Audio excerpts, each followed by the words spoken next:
as many variables as you possibly can. Tej gets one, traded out immediately. Over we go towards the A side of the map. And again, Boston, they're doing what they can to clear out everything. You do not want to dive into time without that coverage. A is such a nightmare to attack. Trades are in, and the battle on time. Gwyn gets it. That could be 1-1. And they push the line forward. That'll be it. That's a great round. Nice and comfortable as well. Winning some of the extra gunfights. Rex making some nice plays once again. I got to point it out whenever it happens because certainly a player that deserves some credit. And there you go. Restabilizing after a massive collapse in round one. I mean, a 1v6. That's insanity. 1-1 in control. Was that the turning point? Was that enough to absolutely turn the tides in favor of Boston? The Ravens, you have been absolutely, without a doubt, the better team in this series so far. But Boston never surrendering. 1-1 here in control. For the newcomers here, it's first to 3. So a couple more rounds to go. And maybe an opportunity to gas up the vets at Carolina. And I feel like Gwyn is sort of like fitting into the system quite nicely of like just good at recovering after getting slammed. Like even the purge ace in round 1, Carolina goes and wins like the next 4 rounds in a row. So there's some teams when they get bullied out, they can collapse, but Carolina consistently showing off that they do have the resolve. And unfortunately for TJ, was never able to get going when he was trying to go for the top office control. So he'll be the lone man trying to capture this B zone instead. Does not have a lot of support though, waiting for his teammates to get nearby. Depending on how he plays it, he might not need it. Teammates are there.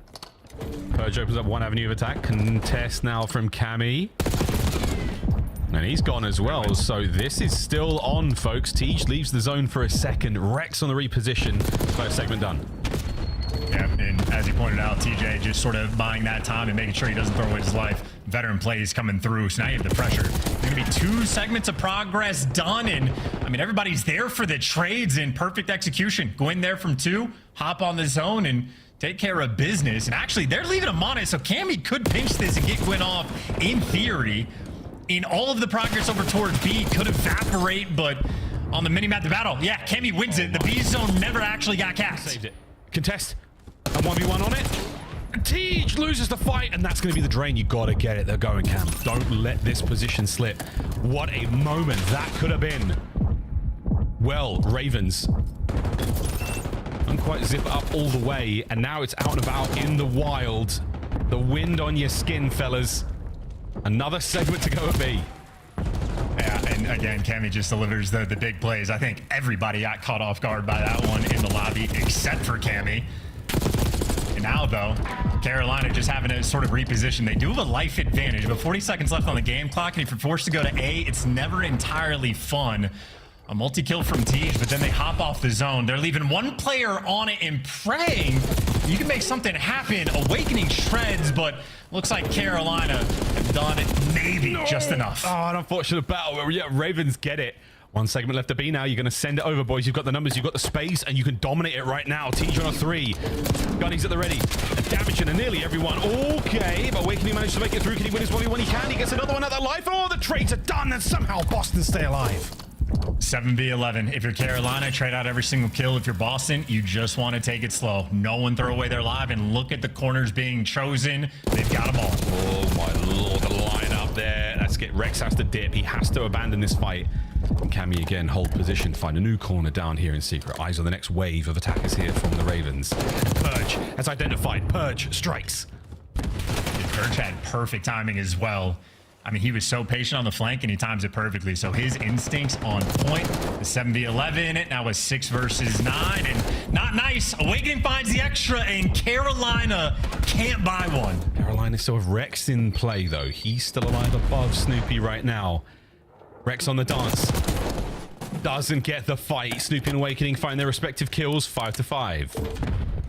That is 6 deaths for Carolina. They've exchanged 1 kill. They are not getting trades, and now they're running out of time.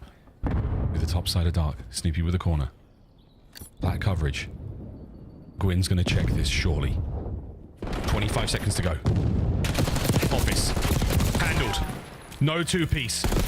Here comes the contest. Gwyn, what a win at range. That could be it. Boston lost 2 lives, down to 1. Purge. It's not over. It is now your turn, Purge. Here we go. Over the top, and not even enough to contest. Ravens take the lead. Oh, man, watching Ravens in control can be an absolute experience. On protocol, I just feel like there's moments where on defense, they just have no pep in their step and throw some away. And even in this one, I mean, just a complete abandonment of the B zone before you actually secure it, and you just leave one of your teammates out to dry. I mean, granted, if you just want to give Cammy credit for the big plays, that's fine, but there is just some things that should not be happening. And then they play Hardpoint, and they look fantastic. Like, I don't know what happens in this game mode. Maybe doing a little bit too much, or maybe Cammy is just built different. Probably. It's not, though. They're down 2-0 and down 2-1. They're supposed to be their map. I heard the stats. I paid attention to them. Boston should be running them over. Boston are stunning themselves instead. This is a very rough opening towards B. Yeah, that's 3. This could be 4 dead. Even if it's not. That's a lot of intel gain. Snoopy's going to have to play this life very well. Surrounded. No hands up, though. He's going to fight his way out of this one. His boy's now making their way through spawn. Rex is on an all-time pinch. It's going to be a very productive one indeed. And yes, so far, a delight. Damage dealt Ravens. A great start to the round. And Snoopy, the route Snoopy just took, I mean, he made it. Oh, dude, Boston right now looking a little bit scattered. They're feeling the pain now on the offensive end in Carolina in every position. They don't know where to go for Boston. They are officially in the spawn trap. Gwyn's on a 5. Rex about to be on a 4 spree. This is the diabolical. Look at this mini-map. Yeah, this is tough. Getting out of driveway, nearly impossible. Snoop takes a lot of tags with him on the way out, and T should be here for the cleanup. No, he's not. Good work there. Boston 3 for spawn well. They're going to rapidly run forward, trying to get themselves over towards B. There's going to be a race on now with Gwyn trying to get towards that zone as well, but Stack is there. Trophy's in position. Fight is on. Trophy putting in the overtime work as well. Purge trying to help you out on the pinch. 2 players making a time, but Boston win the initial gunfights, and unfortunate Slasher just never reloaded, so he can't line up the 2, but he still has pressure. Traded out, time ticking. Rex is here on a 7 spree, by the way. Finally gets dropped, and the B zone might just get captured. Carolina, though, have a little bit of time to try to fight him off of it. It's just Purge. It's just Purge. Gwyn's going to take a big old route and maybe get involved later on. If not Purge. Great spot. Reposition. Slasher. Gets it. Over to Wake. A nice 2. A straight shooter indeed, folks. Keeps the capture alive. Yeah, keep in mind, though, the life count. 20v10. Like, Carolina, they've just been keeping up the spawn kills. Gwyn has just lived inside a lobby and has been chopping down the reinforcements. So getting the zone is nice, but now you have to orchestrate just a perfect A hit for Boston. This will not be easy. They have to capture this zone to stay alive in the series, and that is no easy task. A moment of silence and a chance now to just slow things down. Oh, wow. Rex, what a win. Trade. Still a 10 life difference. Okay. There's 2 in the feed. Okay. He's here. And we're on the capture. Gwyn gets dancing. Cammy left with no cover. Everywhere you look, there's a Raven, and they are pecking away at the carcass of Boston Breach here in control. The 1 round win they got. Boy, was it one for the books, but it will be a forgettable series for Boston otherwise. 30 seconds to go. 5 lives remaining. 4 lives remaining. This is the death knell. This is like the year of the jinx, or like COD timing or something, man. Kleenex breaks the S&D kill record for the L. Cammy has one of the most ridiculous clutches I have ever seen for the L. Every tweet a pro player makes bites him in the ass immediately. This has been a wild year, but for the series, Carolina dominant, taking care of business. Stats be damned on the control. It doesn't matter what the fans think. They're going to get that dub. And Dylan Rex, by the looks of it, has been slowly finding his form. Again, a great sequence from him on every single map we have seen him play and every single game mode. Carolina maybe getting a little bit more comfortable. Very much so. 3-0 against a squad like Boston Breach. Unheard of. The Carolina Ravens of the last few weeks. That is a brilliant result for them. And despite the overwhelming odds in the aura department that you're getting from Cammy, you put them down very convincingly, except for the 10-point difference there in the hard point. Of course, the search and destroy pretty open and shut, and that control game, wicked from the Ravens. Good stuff. Looking across the stats, and again, we give nothing but love there to Dylan Rex. He managed to get himself a couple of massive sprees throughout both of our games. Good stuff there on the hard point as well. Decent looks in the search and destroy, and again, getting more comfortable with the squad, getting more in the flow of things. But that is exactly what you needed for the Ravens to bounce back, trying to look towards the sort of topper end of the league. No need for red card or dealership, folks. The Ravens got it done in 3. Happy for it, man. They got some of their maps. Boston wanted to square up on the Skyline and ended up sort of dropping towards the end, so not ideal in that capacity. And if you lose your map pick, things are just going to get so much worse. So yeah, I mean, happy for the Ravens. As good as it really can get. Absolutely. Alicat, what flavor of Monster Energy are you? I actually really like the pink one as well, but Chris already took it, so I'll take white. I'll take the white can. Second best. Second best. Not mad at that choice. Royal Ravens, not mad with a dub. Not It took at them a all. minute, but they've shook off a little bit of rust. Or is Boston just slipping? Cammy wasn't in that 1v5, we'll say that. I think this Carolina doing well. I think this was Rex proving himself and why he was brought into this roster in the first place. This is the first series where I was like, wow, this is not only impressive by Carolina Royal Ravens, but incredibly impressive by Rex. We're happy for the youngster. Let's take a look at some of the highlights. Nameless, walk me through them. Yeah, one, coming into this, I thought Boston were going to just dominate the control, just given how much they improved throughout the last split. And then in that first round, you see a thunderous 1v5 from Cammy. Like, absolutely ridiculous in That this still round. wasn't enough to give them the momentum, and this is their map pick. Yeah, and then it's just excellence from Carolina from here on out. Like, in that final round, they started up 29-19 life count, right? Just putting them in an absolute blender. You know, if you're Carolina Royal Ravens, and this is what I talked about prior to their last match that they had against Toronto, is just kind of like the evaluation period for Dylan Rex starts now in the next game, match or two. And, you know, through 2 matches, Dylan Rex has been playing really well. I mean, even in their last series out, Dylan Rex starting off in the map number 1, putting up some great numbers. And this is kind of what you're hoping for early on. I think for Carolina, you're going to lose a bit of confidence. Your first 2 series, you played LA Thieves, right? It's going to be hard to kind of bounce back from that. And now, what are they? I can believe 5 matches in with the last 2 he's played well. So Carolina maybe not in as bad of a spot as some people thought they were, and they did have a points buff. And they snapped their 7-map losing streak in Hardpoint. Congratulations, Carolina. We got a new team going into Major 4. We love to see it. And joining us live in the Monster Winner Spotlight, it's the one and only TJ Haley. 40 kills. Dropping the bomb on me in game number 1. How did that 10-point margin feel, TJ? I mean, yeah, it felt good. We honestly we should have won that by a lot more points, but we clutched up at the end. I think we're down 50, 60 or something, and held the last P2 to P3. Yes, so sir. That was good. TJ, congratulations on the win. I mean, this is a night and day, I feel like, to the roster that we saw last week. So that's going to be my question to you, is kind of like, were scrims just not translating when that first initial move of adding Dylan Rex to the roster happened? Because obviously question marks were raised, and this is the Carolina team that we expected to see.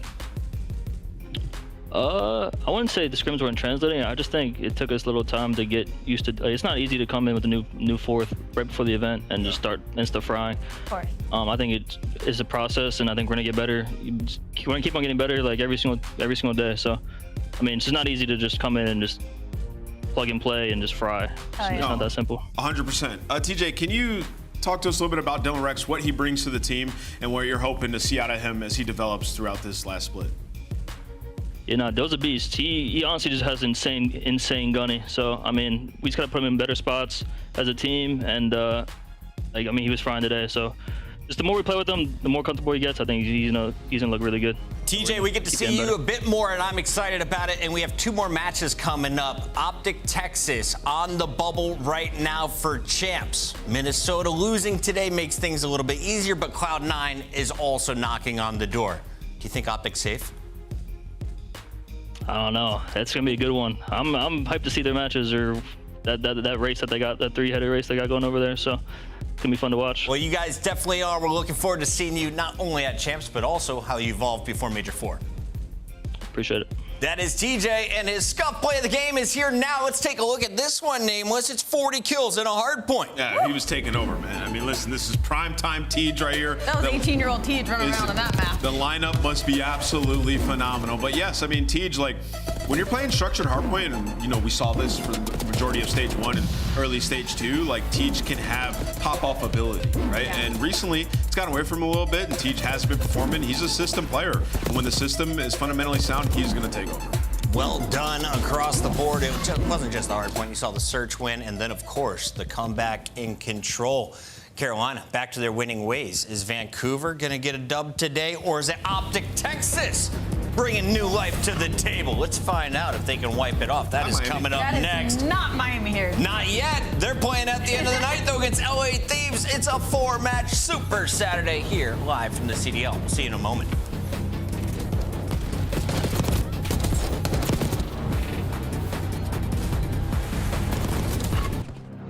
Visit scuff.co/CDL for your chance to win the Road to Champs giveaway and join us at CDL Champs.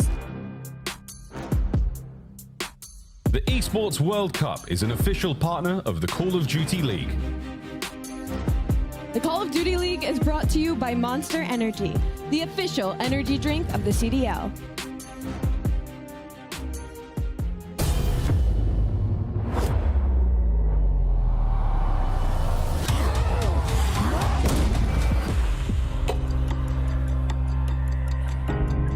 Can you even believe this place?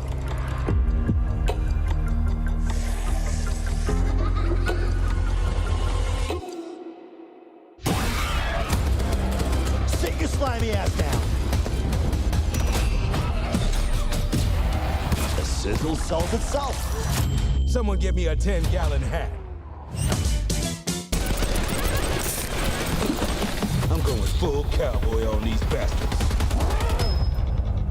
You're not sure you have the right floor?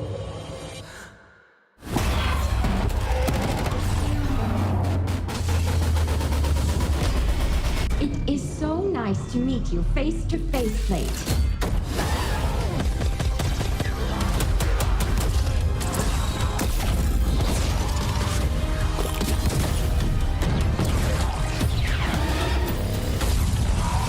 You don't trust me, fine.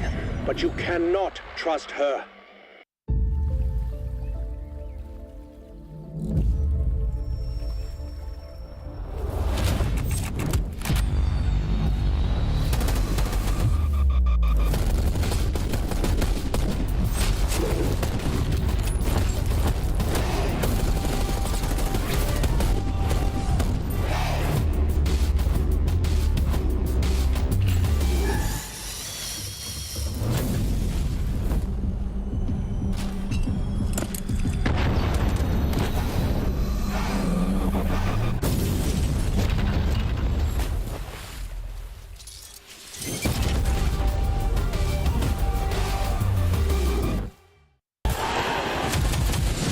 It's more than a game. It's for all who dare to compete. It's more than a team. It's our team. It's more than a feeling. It's unwavering passion. It's more than just talent. It's the grind that got me here. It's more than a moment. It's our legacy. One city, one stage, one champion. The battle starts now.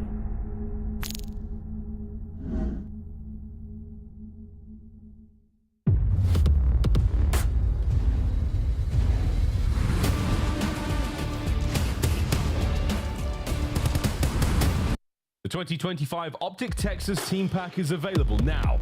Each pack includes home and away operators, as well as this vinyl proving your membership in the Alien Task Force. Next time you boot up, suit up at the in-game shop.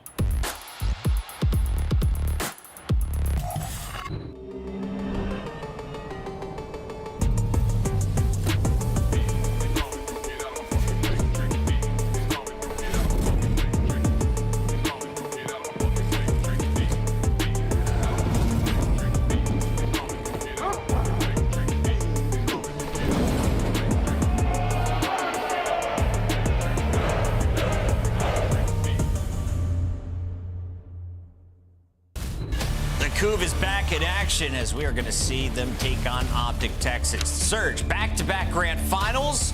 Looking pretty good in their online matches. Unfortunately, they ran into Atlanta yesterday. A game 5 goes in favor of Atlanta. Today, though, you have to think they're favorites over OpTic. Let's start with the Surge. What have you seen from them? What do you want to see more of? I want to see control. It's the entire focus throughout the entirety of this split is control, control, control for your Vancouver Surge, especially with the way that Search and Destroy has been slowly slipping for them. They cannot play Hacienda and Rewind right now, which is going to hurt them against some of these middle-of-the-pack teams because they're not only going to get their favorable maps, but a lot of these middle-of-the-pack teams are really strong at control. All right, let's take a look at the roster. Walk me through it. Who is the crucial player on the lineup today to shut down OpTic Texas? I mean, I hate to be the person on offense, but I really think you could say all of them. I mean, they all have their pop-up moments. And lately, for me, it's been the AR duo, Nasty and Abuza. Both of them have just been on top of their game. We saw some huge search and destroys from Abuza at the event. And I'll echo with what Ali said. It's really the control. And then you look at some of their search and destroy map pool, and Rewind has not looked good. They've played it a couple series in a row now, and like it's been a pain point for them. So did you say to give up on it? Yeah, last match? I think you just go to Hacienda and just try to play that. Just because the last couple times I've seen them play Rewind, it just doesn't look like they have a great grasp of the map. And it's tough, man. We don't have a lot of time left, right? And this team is playing for a championship. So, yeah, control and either Hacienda or Rewind have to add it to their search map pool. If you're looking at the season, Vancouver is one of 4 teams with 300 points. They're shooing for champs. You have to think they're almost guaranteed a top 4 placement with Carolina back by 90. But let's take a look at the team that really needs the points. OpTic Texas was once comfortable. A 6-1 start to Major 1. After that, it was a downward spiral, lots of roster changes, and at the end of it all, OpTic is now sitting in 8th place. Allie, expectations for our Texas squad? They just need to pick something to focus on, I think, at this point. Like, it's not a KD issue. They're all up there in slaying and talent, but, like, they're teeter-tottering on all ends when it comes to all the game modes. They're a really good break and rotation team, but they suck at holding. You go to Search and Destroy, they're a top 4 defense team, but they're bottom 2 when it comes to the attack. So that's why you get these weird series out of them where sometimes they can out-talent the other team just because of the roster, but in other times they're getting slammed because there's just no consistency. Yeah, they have the worst decision-making in the league. Worst decision-making in the league? Yeah, they do. Yeah, they Worse than LAG? Yes, because this team has considerably more talent. Way more talent. And when you look at OpTic, there's been so many winnable situations that are just tossed. I mean, think about the red card hardpoint that they had where they're in full control at the major. Shotzzy just tosses it away. Or the round 11 that we saw versus Atlanta FaZe where they have a streak and they lose it. We see another round 11 loss, right? So for OpTic, I think it's one, get out of your own head. Okay. One, right? Because you got the talent. Yes, you have the talent, right? Make better decisions and like just slow and calm the game down. For God's sakes, like those are the things that they just have to do like in the short term, and then they'll be able to actually improve in their practice. Who you eyeing on that screen right now? Oh man, who's got the pressure today? Who's got the pressure? You're gonna make me sit on the fence. I don't want to sit on the fence for you, Chris. I think who has the pressure today might. There isn't one. I can't pick one. Top, bottom left. I was going to say, it's an easy answer. Sky's numbers have been ugly. He has been in that roster spot that keeps getting swapped out. Saying that just because he has a .7 search and destroy right now, but like that, the core 3 isn't playing well either. So OpTic Texas, it's a weird team to talk about because they've made the changes, but they haven't been working. It's not one player's fault. That when it comes to .7 has been on multiple teams, though. Just saying it, Skies. Hate to be that guy. Let's take a look at your maps and modes on the day. We got Skyline, Hacienda, Protocol, Rewind, and Red Card coming our way. Do we get to a game 5 again? We started the day with one. I'll say I just like the vetoing of Rewind. If you look at Vancouver Surge, exactly what I asked them, they did that. In terms of the hardpoint, yeah, I mean, Vancouver is a world-class hardpoint team. If you're OpTic, probably got to 2-3-5 them. I'm just being honest. 2-3-5? That's going to be really hard. Yeah. I agree with you. I'm excited to see the Hacienda, to be honest, because Surge instead choose to ban Rewind, which it was between Hacienda and Rewind they needed to add to their map pool, but they could have banned it. Like, they didn't have to play Hacienda, so I'm interested to see the work they put into that map and mode specifically. 3 times that we've all gone the same way. That means the 3 analysts and the fans, we've been wrong. There's only been 2 days and about 5 matches. Let's jump into this one. As I select Vancouver Surge, their top 4, OpTic has not been. I'm going to agree with you. I'm going to go with Vancouver Surge as well. Yeah, I got Vancouver Surge taking this. Fans? Congrats, it's going to be an OpTic win. Let's send it to our casters for another fantastic showdown. Vancouver versus OpTic with Maven and Merc. It's a fake graphic. It's fake. There's no way. There's no way. It's been feeling that way, There's bro. no way they'd ever. I saw the BP and like Flank, all their predictions. Everyone has picked the fans. All of them picked the same thing. The fans. Oh, the fans picked Surge. Yeah, no, that's actually probably a lie. You're right. Yeah. No. Well, I don't know. Maybe that'd be the first time in the history of a fan voted thing that OpTic wasn't picked. Yeah. No. Because over the years, I mean, OpTic could be last place in the league. They're still picking it to beat the best team. Maybe someone in the control room's named fans. Yeah. There's no actual votes, bro. It's just somebody picking it in there. 83% in the pick. Well, okay. All right. I mean, they said probably the best chance for OpTic is through 2-3-5. You just saw FaZe do that too. Surge, probably the case. Surge's been so good at Hardpoint. Surge trying to work on some things. Obviously, they've been back-to-back finals. They've been a very solid team. For OpTic, are you just surprised there wasn't a change? Do you expect there to be one coming into this? I don't know.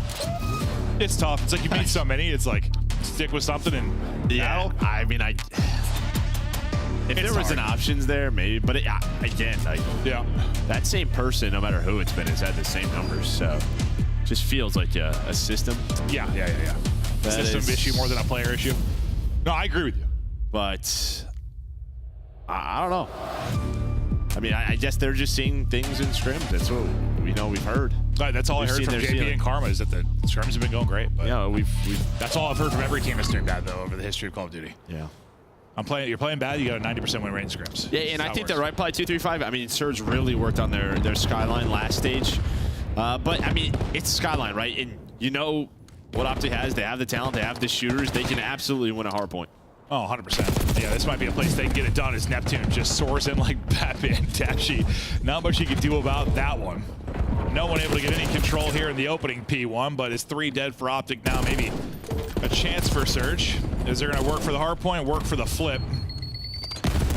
Dashy is trying to play here from the top banister and get whatever damage you can. Clean headshots there on a Neptune. Yeah, nice shots, but Surge is so far pushed up Jim's side. Dashy, he's going to go for the fight.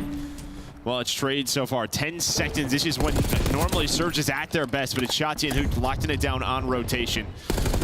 Should have some room to work with on this early setup at P2 if you are OpTic. Lordy, 12 points total earned across that P1. Yeah, normally don't see that.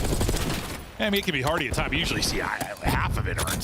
There was nothing. Now, what can Texas do early? Shotzy's able to give you 2. Set this up for an early, easy hold. So far, so good. Next wave from Vancouver Surge. Start to spring on forward. Shotzzy gives you 2 again. He's been terrific here at P2 so far. Gotta think if he's coming away with 2 on every opening push, you'll be in a good spot. I mean, you're already happy with this, right? I mean, P2 we know can be messy at times, but teams have gotten much better at it. And while Shotzzy and Hoop continue to find kills, now they're gonna try to flip the map. So a great P2 here on OpTic. Great P2. They'll get everything unless we'll see a little 2v2 might go down with a little bit of scrap time. Looking around and chasing. Finally going to deal with Hook. He'll take the final 10. And we'll see what OpTic can do with the early P3 setup. You flip the map, though. That's kind of what you want. So 100%. It's normally kind of what Surge are great at doing, but now they're going to have to get out of this. Shotzzy was so good in the opening moments of that P2. Not able to come away with a double here, but it's Skies that's going to lock in a triple. Will that be enough to get them onto the point? Maybe for the moment, but still quick reinforcements here from Surge. But once again, Texas frying. Oh, a double positive basically for Hook, Shotzzy, and Dashy right around there. And then, yeah, whoever's in that slot, you know, hope battling for even. Yeah, this guy's able to find Neptune 30 seconds, and Surge just have not been able to get across the middle of the map. Centering on point, everybody finding doubles, even Neptune, not who they wanted, not on their team. He's gonna find the triple, maybe a little life out of Surge. They're trying to find some life, but no time, no flip. They need this. They have to find a break here. See if they can do it. Good pick up onto Shotzzy, but then Dashy there with the multi-kill. Feels like some OpTic player stepping up with the multi-kill when they need it. Oh, there's a flip. The flip is in, the push is through. Last person here is going to be Skies. What is he going to be able to walk away with? Comps got to be on point. You think they're missing one. Surge, no, at least you stop him from getting 2. You saw Skies' reaction. He thought he had a second. Needed one more bullet, though. But now, this is your moment. I mean, Surge, despite the fact that, like, OpTic have been kind of slamming him in the kills department, it's 40 points. It's Skyline. You got a chance to bring this back on this hole. But who just runs up underground? He's got a one-on-one, and he's just able to win it. So he just finds the player on the point and just right through the hill. They fly through. Hook and Shotzzy find the break. Spawns splitting right now, but you've already disrupted this. 0-4 and Neptune out is their turn. No, 100%. Big disruption because, yeah, this was the comeback time. If you can get these final 20, still in a decent position. Neptune, once again, big multi-kill for him. Abuza's gameplay of late has been so good. Him and Nasty have been one of the better AR duos in the league, and there they'll close it out for the scrap time. So now let's get ready for our second set. And we'll see if more than 12 points can be earned in this P1. I would imagine. Yeah, I would imagine. Yeah, but a little different the second time through. Big 20 there for Surge. Great place out of Neptune in 0-4 to get a response. Allows Nasty to find an easy double. But yeah, now you're going to have just one player hanging out. That's going to be Neptune chilling on this point, just trying to stay alive. Staying alive and finding kills. The best combination you could hope for. And get the objective time. Doing it all, relying on his teammates, giving him a bit of help, or is he? He'll get to 5 straight before the nade from Shotzzy. He's able to hit. Shotzzy then goes diving in, and he'll get cut down as Abuza. Clean with the AR, shots him. Well, it was never that big of a lead, but for the most part, it has been chipped away. But last time Texas dominated, this is the P2. Let's see if they can do that again. And this is a map where, like, Surge have been so good in Hardpoint. This is one we haven't seen them on a lot lately. Well, I mean, they've played it a good amount in last stage. Again, when they try to get into their map pool, I think the big problem was just really the final versus LA Thieves. We saw it a couple of times at the major where they looked very good, but LA Thieves put them in the dirt. Yeah, it's more, I mean, we haven't seen him look good. Sorry, like getting slammed. I guess I'm just thinking about that, the matchup versus Thieves, which is a difficult one. They can make a good team look pedestrian in Hardpoint. Nice little snapback there from 0-4 as he gets the 4 straight, and there you get the break and flip. So you couldn't do it last time. This time you're able to. It was Shotzzy with a bunch of big multi-kills the first time to hold it down for Texas. Can't find him really here, but with those picks at range, the pressure immediately is going to be right back from OpTic. Whoa. Okay. I guess he missed. Jesse misses, so looks like that player was one shot, doesn't connect, so there is the break for OpTic. OpTic able to get break in. Yeah, that gunfight looked a little hot for sure.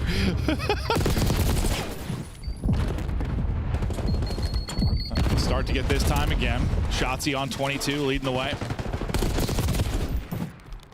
Nasty struggling, hit 8 and 21 right now. Yeah, I mean, he was 1 and 9 to start. Looked like that P4 he was going to get going.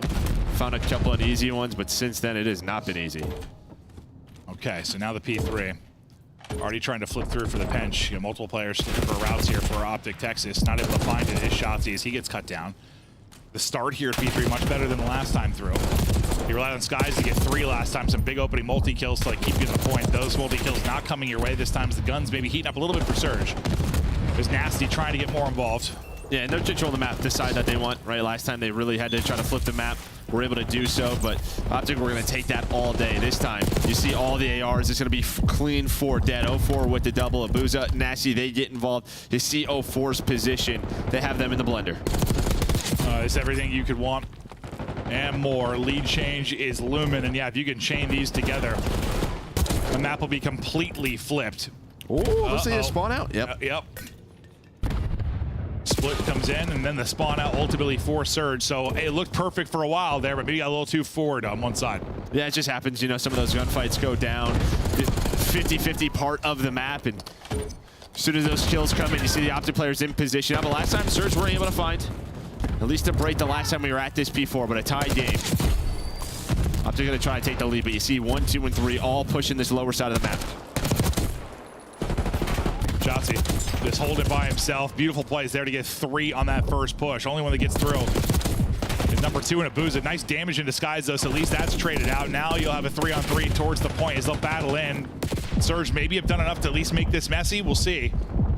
I thought they have, but they don't.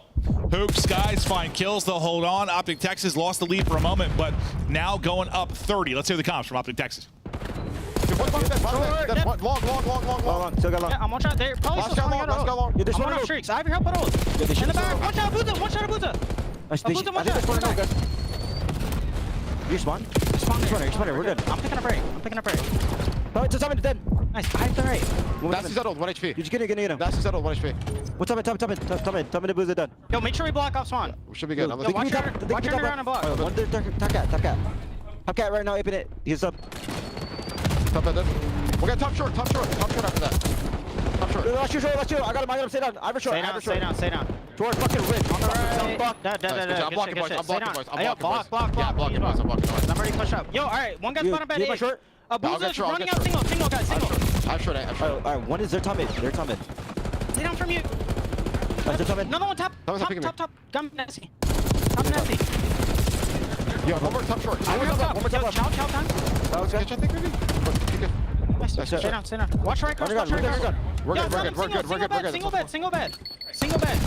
All right, listen, bottom flying. An incredible stretch there from OpTic. Comms were a little weird because we weren't getting skies. Like, you kind of hear him through somebody else's mic, but it looked like he was being very vocal. We just couldn't hear him. So, yeah. Yeah, I mean, great stuff from OpTic. They were finding all the kills, blocking the spawns. Again, this rotation of P2 clean right as it pops.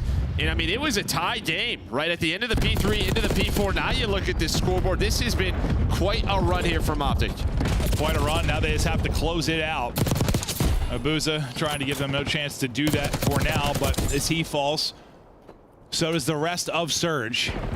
They can't win it here, but Texas get darn close. Skies, another multi for him. The AR's locking it down for Texas. They've been strong here at the P2, and they continue to be.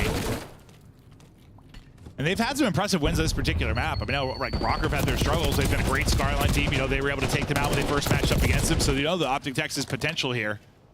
And this time it's not going to be mounted through a comeback, though. They just held the lead throughout. Yeah, look at the scoreboard. I mean, everybody involved on the OpTic side. Everyone over 30. Shotzzy just hit number 40. Yeah, this is what we talk about with the talent.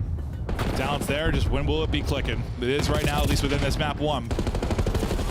And that's a big win because, yeah, you thought their winning condition probably like 2-3-5 based on the Hardpoint for Surge. But you come in and take this one. Well, you shouldn't take this one.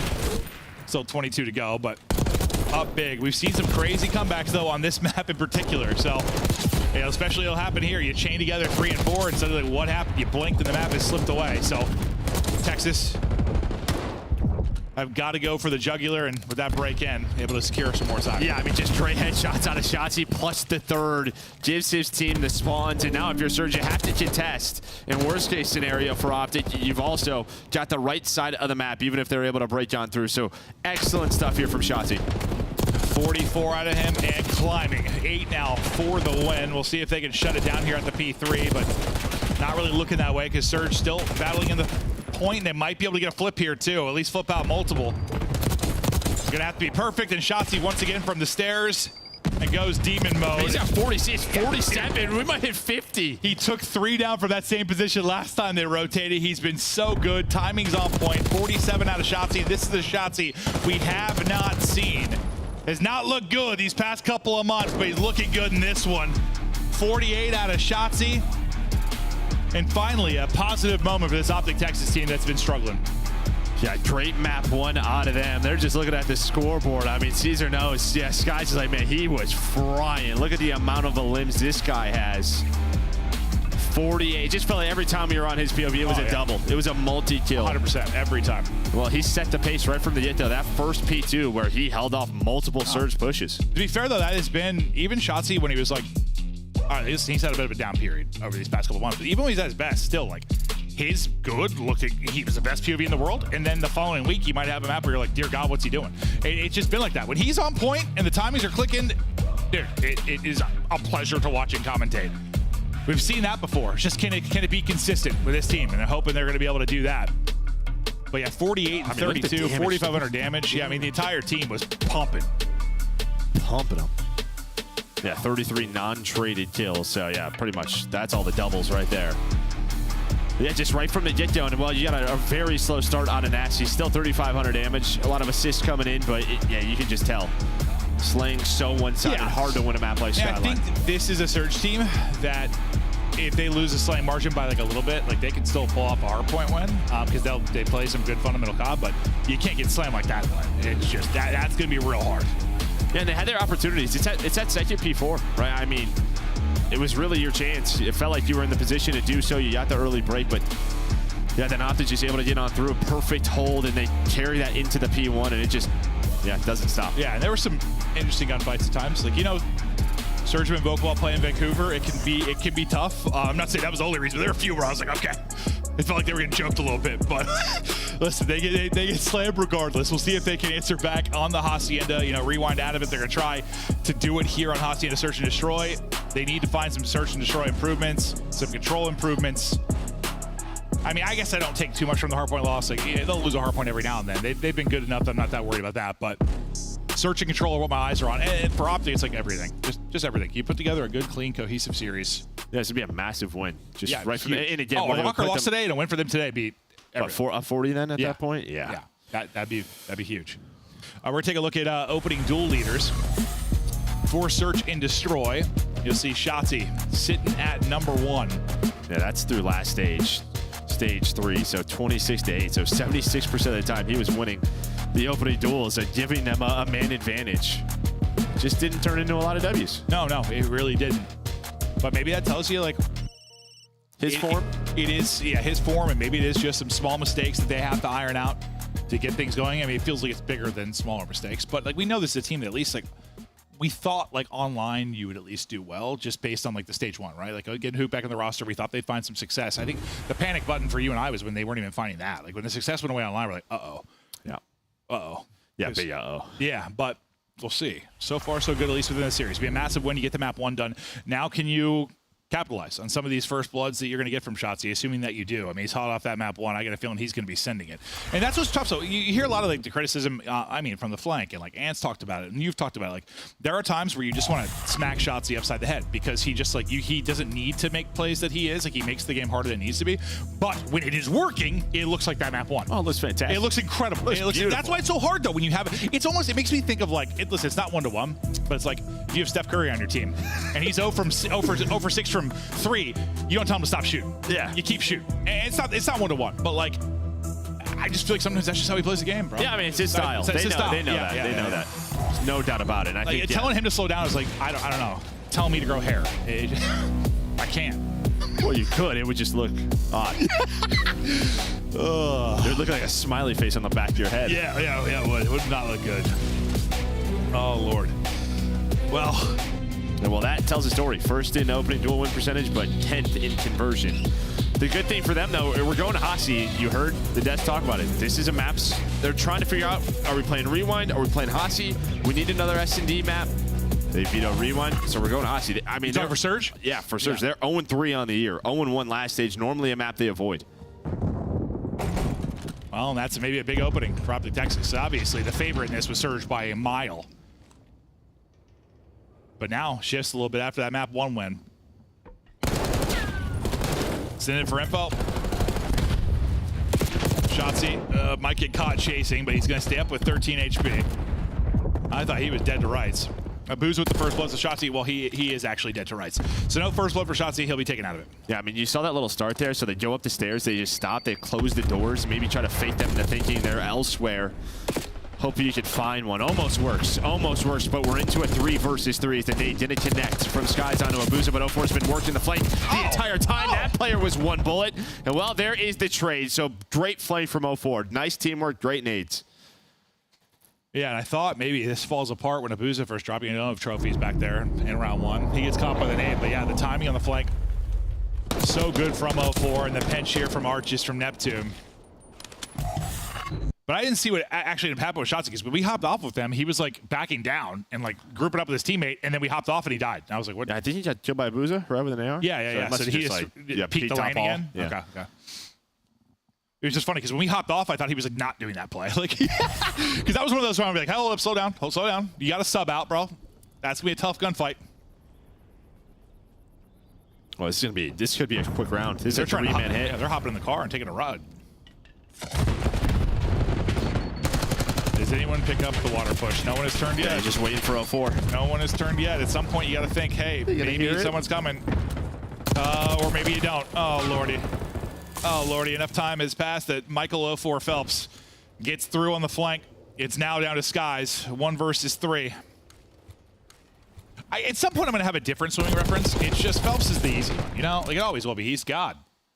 Anytime I'm talking about swimming, it just goes to Phelps. I mean, in the other reference is normally Shotzzy. So the fact that you don't think about the water route from OpTic is a little wild to me. Like, I kept thinking, like, all right, a couple seconds went by, a couple more seconds. Eventually, someone's gonna check, but maybe they just were thinking they would hear it or see it. Yeah, maybe, but never did.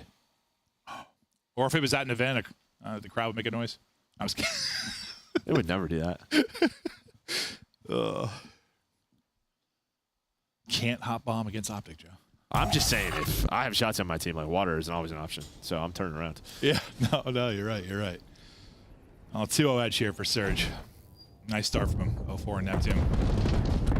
Next look at the Texas offense. Shotzzy got blooded last time. Top balls by Abuza. See if a different outcome this time around. Hook trying to find an opening over towards office, but backing up mid. Nasty is planting something in that box. Yeah, now's the time to do it. Weather's heating up. It's spring, yeah. Gotta use your planting. Oh, beautiful. Except today was just rainy. Well, that's what you want for your plants. That's a good point, Joe. You do need water. Water makes the world go round. Hello. Shotzzy this time gets the first blood. This is something they're trying to improve on.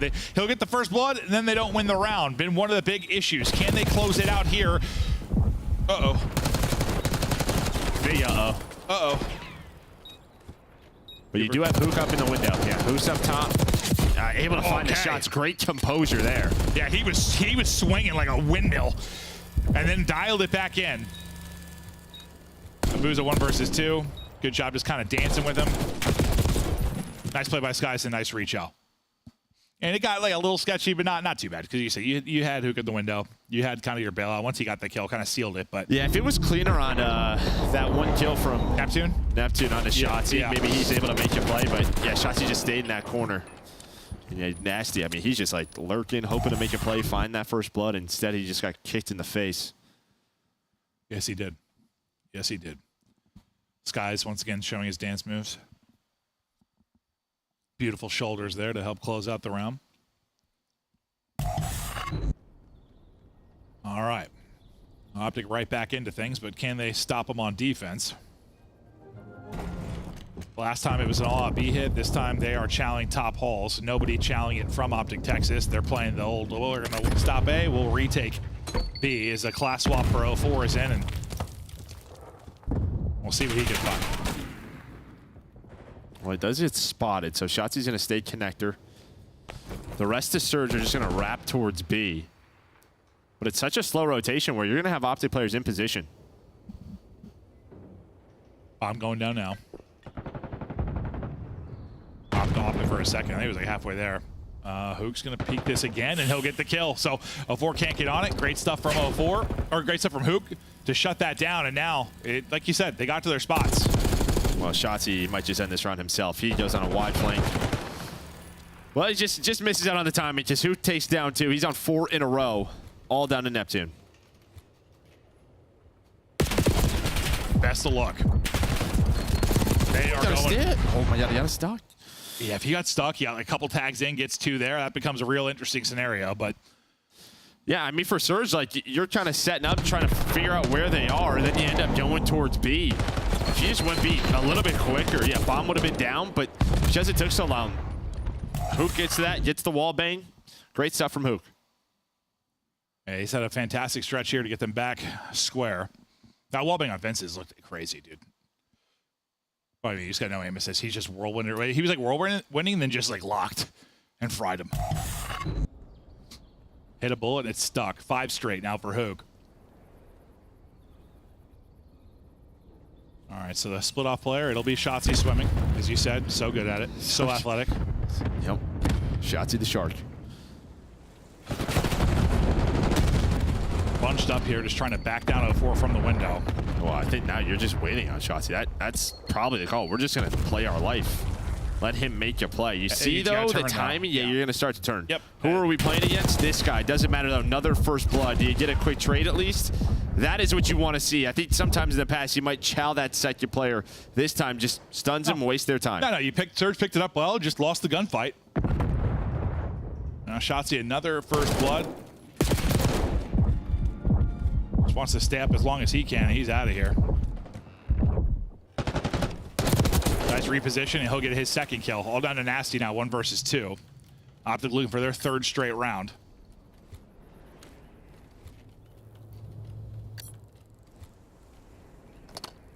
Well, this is a great call because now he checks A bomb. They just stayed there.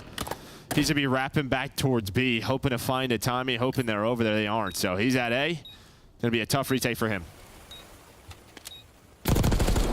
A lot more doable if he just got that pick, but now he's out, and now this becomes very, very difficult. The biggest thing he had was the element of a surprise in the first. That's now gone. Skies is holding it. Skies is winning it. 3 straight now for OpTic. Yeah, it's like two of the players they play their life so well in both Skies and Shotzzy. We've seen it from Skies time and time again with those shoulders that he throws, getting the info. And then yeah, Shotzzy always has the movement on point.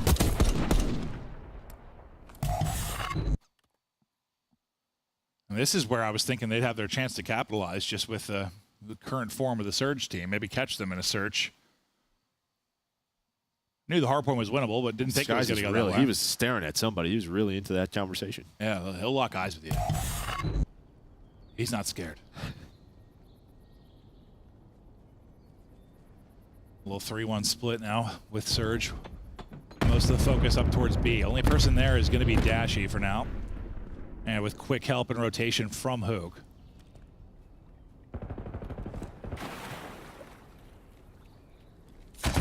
And last time they worked this, you know, it was a slow process, and by the time they worked to get this plant down, 04 got caught. This time it looks like he's going to get the plant in. So. Well, he avoided the wall bang, right? You saw OpTic shooting on through. If they hit him there, then yeah, he's going to hop off of it. It would be so hard to get it down again. But able to find the timing. Already 10 seconds off the clock. Shotzzy trying to find anything. Car going to be called in though from Surge.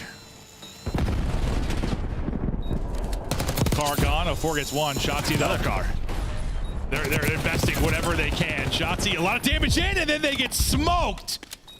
Hook is able to get 2. Shotzzy a kill plus the assist onto that second.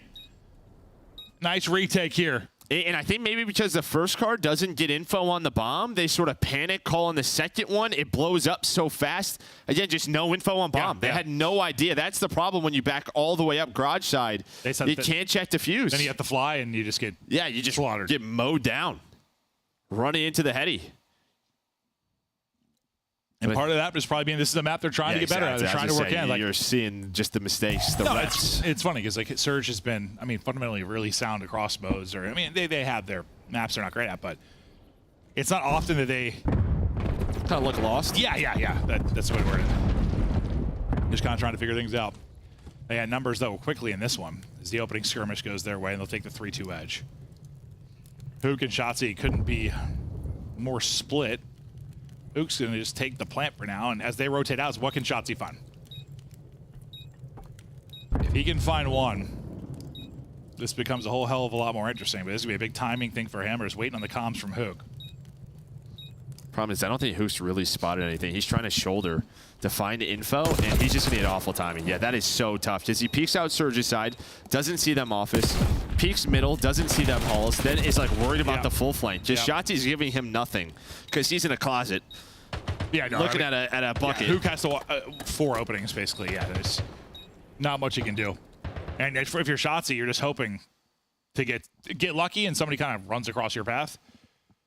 Or you get quick info for Hook and you have a timing you can catch, but end up just kind of being useless. Hook's just hoping to throw a shoulder, see the info, run away, allow Shotzzy to make the play. That's 100%. just not what happened. Yeah, no. So I get what the play was. Just did not happen how they wanted to. So Sturge get a little bit closer in this.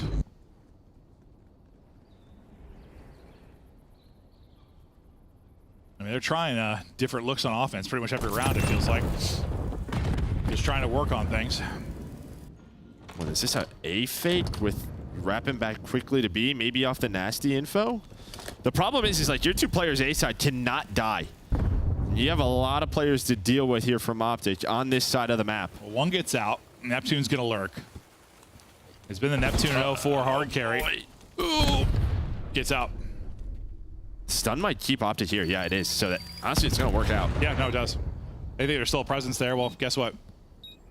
There isn't. Bomb planted at B. Surge try to take this to tie it up. Checking water. Just making sure. You said Shotzzy is in the lineup. Uh-oh. Nice picks from Hook and Shotzzy. Suddenly it's all on Nasty.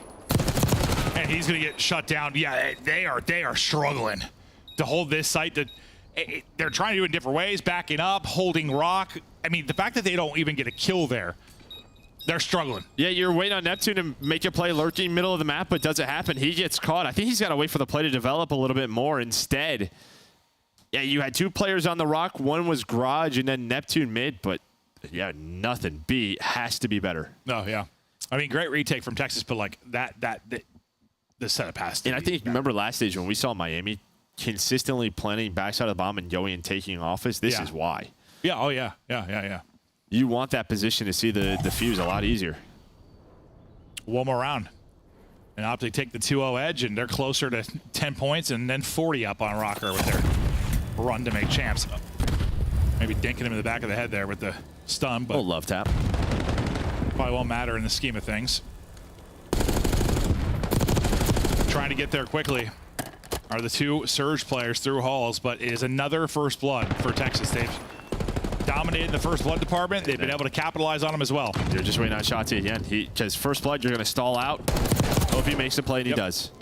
There's a chance he gets caught there, and then it's a 3 versus 3.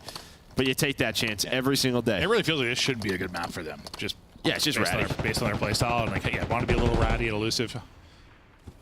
All down to a 4, and he is gone. Nice win there from OpTic Texas. Impressive showing in the Hardpoint. Beautiful stuff here in the Search and Destroy. I think, well, I mean, listen, there was a good plays from OpTic Texas, but it also was the flaws of Surge. Like they don't look good on Rewind.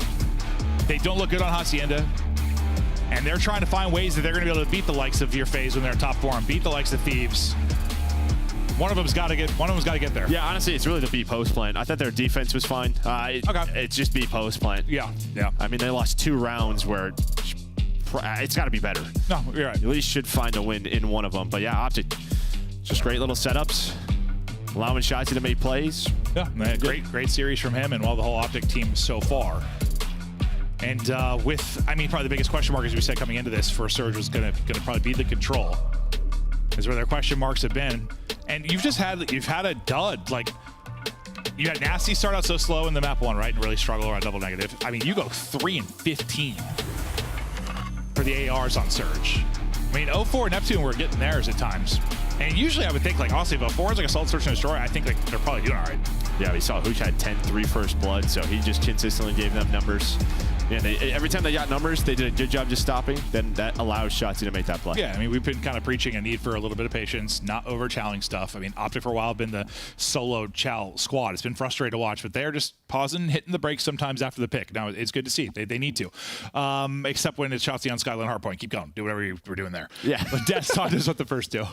OpTic is up 2-0, and what did I say? Anytime all 4 of us go one way, we are dead wrong. Well done, fans. We are failing in our predictions, but OpTic is succeeding in their goal, Fans which didn't is pick them making it either. the champs. Fans didn't pick them either, according to their graphics. Why'd you say good job, fans? We all suck. I said good job. You're failing with us. But OpTic is succeeding. Can you listen to the second half of my sentences, Al? I'm sorry. I'm just kidding. Can we take a look at the highlights? We should, because it's been incredible for the side of OpTic Texas, who have been awful at Search and Destroy. This is great news. Shotzi's getting all the timings he's needing. He's slowing down when he's meant to. And on the flip side, they're getting first bloods too, which is huge for an OpTic Texas team, who has been doing a really bad job of working together, but that wasn't the case throughout this map number 2. They played the trades and their numbers incredibly well. Yeah, they had some really good rounds, 2 amazing retakes on B.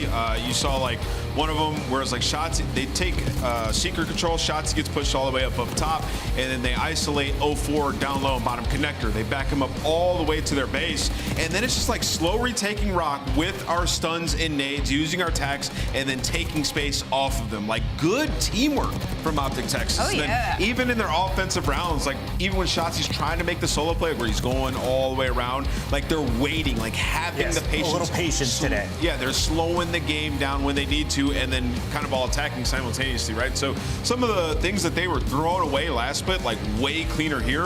And I think it comes from that confidence in the map 1 Skyline. Like, this is a thunderous start, especially from the superstar Shotzzy. That's very excited. He's very hyped. Very excited. You should be too, Ali. As you take a look at the scoreboard, it is 2-0 OpTic. They are on match point. That would earn them another 10 points. giving them a little breathing room from Cloud9 in Minnesota, but it comes from this first hard point, and it comes from this guy, the captain. I was in his stream until 12:15 a.m. Shotzzy was grinding 8s. I don't think I saw him win any of those 8s matches during the 2 hours I watched. That's a good thing, But he's been putting in time, and you can tell they are hungry for some dubs again. Listen, not winning 8s is a good thing. He's trying to play the game the right way, right? And in 8s, sometimes you got to play for kills the wrong way. So that might be a good thing. But yeah, I mean, Allie, this was a really, Shotzzy just took over. Yeah. I mean, Shotzzy and Skies, I guess this was a really good map one for Skies as well, as again, we've been kind of harsh on him, especially going into this series. And for the side of OpTic Texas, this wasn't as shocking as the map 2 win. Skyline's always been a map that OpTic Texas have felt pretty strongly with in these series. And for Shotzzy, I mean, it's basically the best map for him to be able to just kind of go rogue. So that's what makes map 2 so impressive, is because they're only 3 and 7 on Hostia has Search to Destroy. For me, that was them putting in the work and showing it here in this series. Shy of the 50 bomb, Shotzzy, always letting us down. He could have got it. Right. He could have just ran out of time and got it. Honestly, get a little greedier. If you're at 48, why not push it for number 50, right? Don't listen to these guys. Shotzzy up 2-0, and if you want to watch him perform like that on stage, you're going to have to come to the final major of the year. We are heading to DreamHack Dallas in 3 weeks. Yes, 3 weeks. We'll be heading down south. Breaking Point will be there. The Flank will be there. We are bringing in all the big hitters in the Call of Duty content universe, Allie. It's so fun. And I love being at these events. I love seeing everybody together at these events. And also, it's not just going to be COD. So it's going to be awesome, guys. Make sure you get your tickets and you show out. Why is Merc looking at me like that when I said that? Merc is really excited for this matchup. He's so excited that his headset is on. He is ripping, roaring, ready to go. Maven also has headset on, and the game is loading. Let's go to our casters. Is it? Yeah, I don't think I've seen a watch party graphic before. Whatever, dude. Let it up, man. I want to hear Ben J's takes. Come on, Ben. Break it down. Coffee and cow, my dad, Ben. Yeah, I want to hear that. I want to hear That's what I'm there for. Hear what Aches has to say. Which, absolutely. No, dude, I love it. I'm just trolling, bro. I'm just trolling. I just thought that was interesting. But okay, all right. We get ready for the map 3. Listen, I'm gonna be honest with you. Can I have a heart to heart with you? Yeah, let's heart to heart. You know, I love Ken. And I wanted to really root for this Rocker story and stuff. I know you love Ken too, but like, they're dead to me. I hate the Rocker team. Okay. I'm full on Greenwall now. Let's get it. Let's go, OpTic! If you can't beat Vegas, no, I guess OpTic lost to Vegas too. Never mind, they're both dog shit.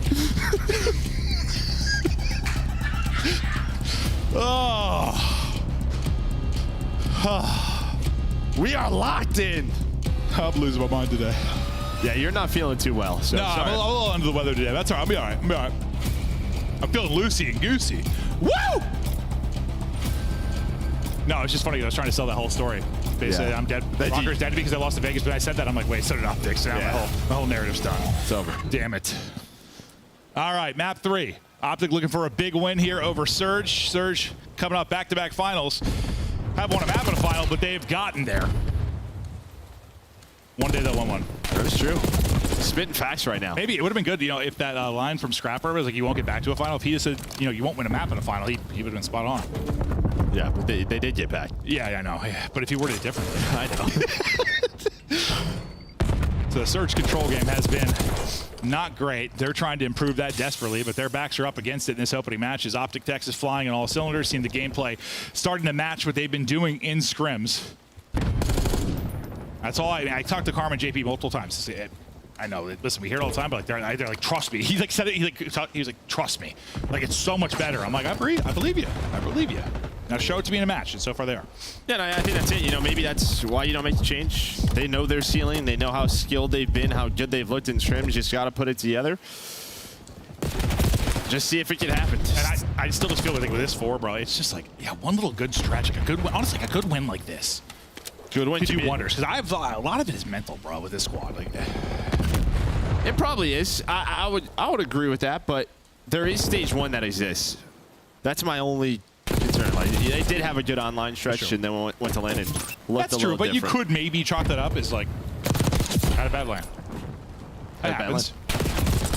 And then, chaos kind of ensued. Yeah.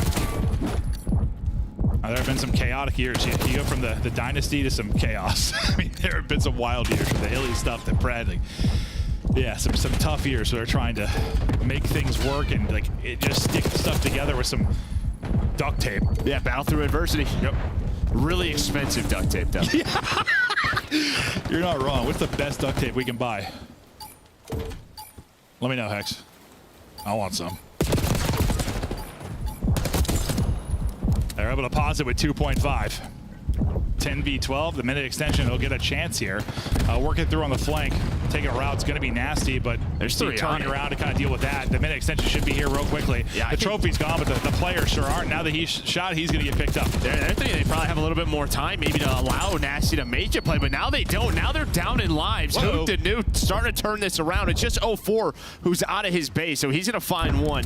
Give his team some breathing room as Abuza's going to find the second. So, nice little response here from Surge as they find 3. Hook the Nuke's got to be the coolest like content we've ever had, right? Like, I don't think I can't even think of another one like that, bro. Hook the Nuke, it's so good. Is there another one? I don't know. Handsome Merc, I guess. I mean, there's another one. I just don't think it's like good for broadcast at all. You're talking about formal? That's talking about scums, dude.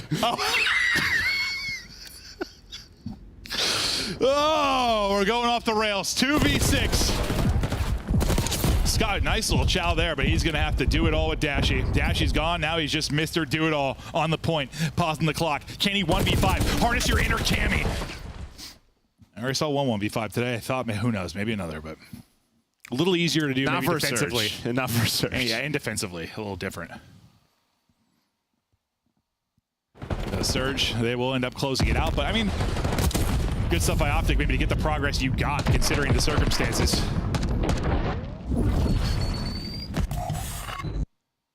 Hook the Nuke.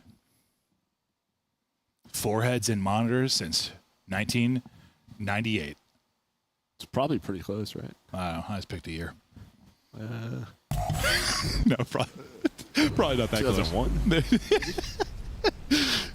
Close. Surge strike first. Abuza ends it on 4 straight.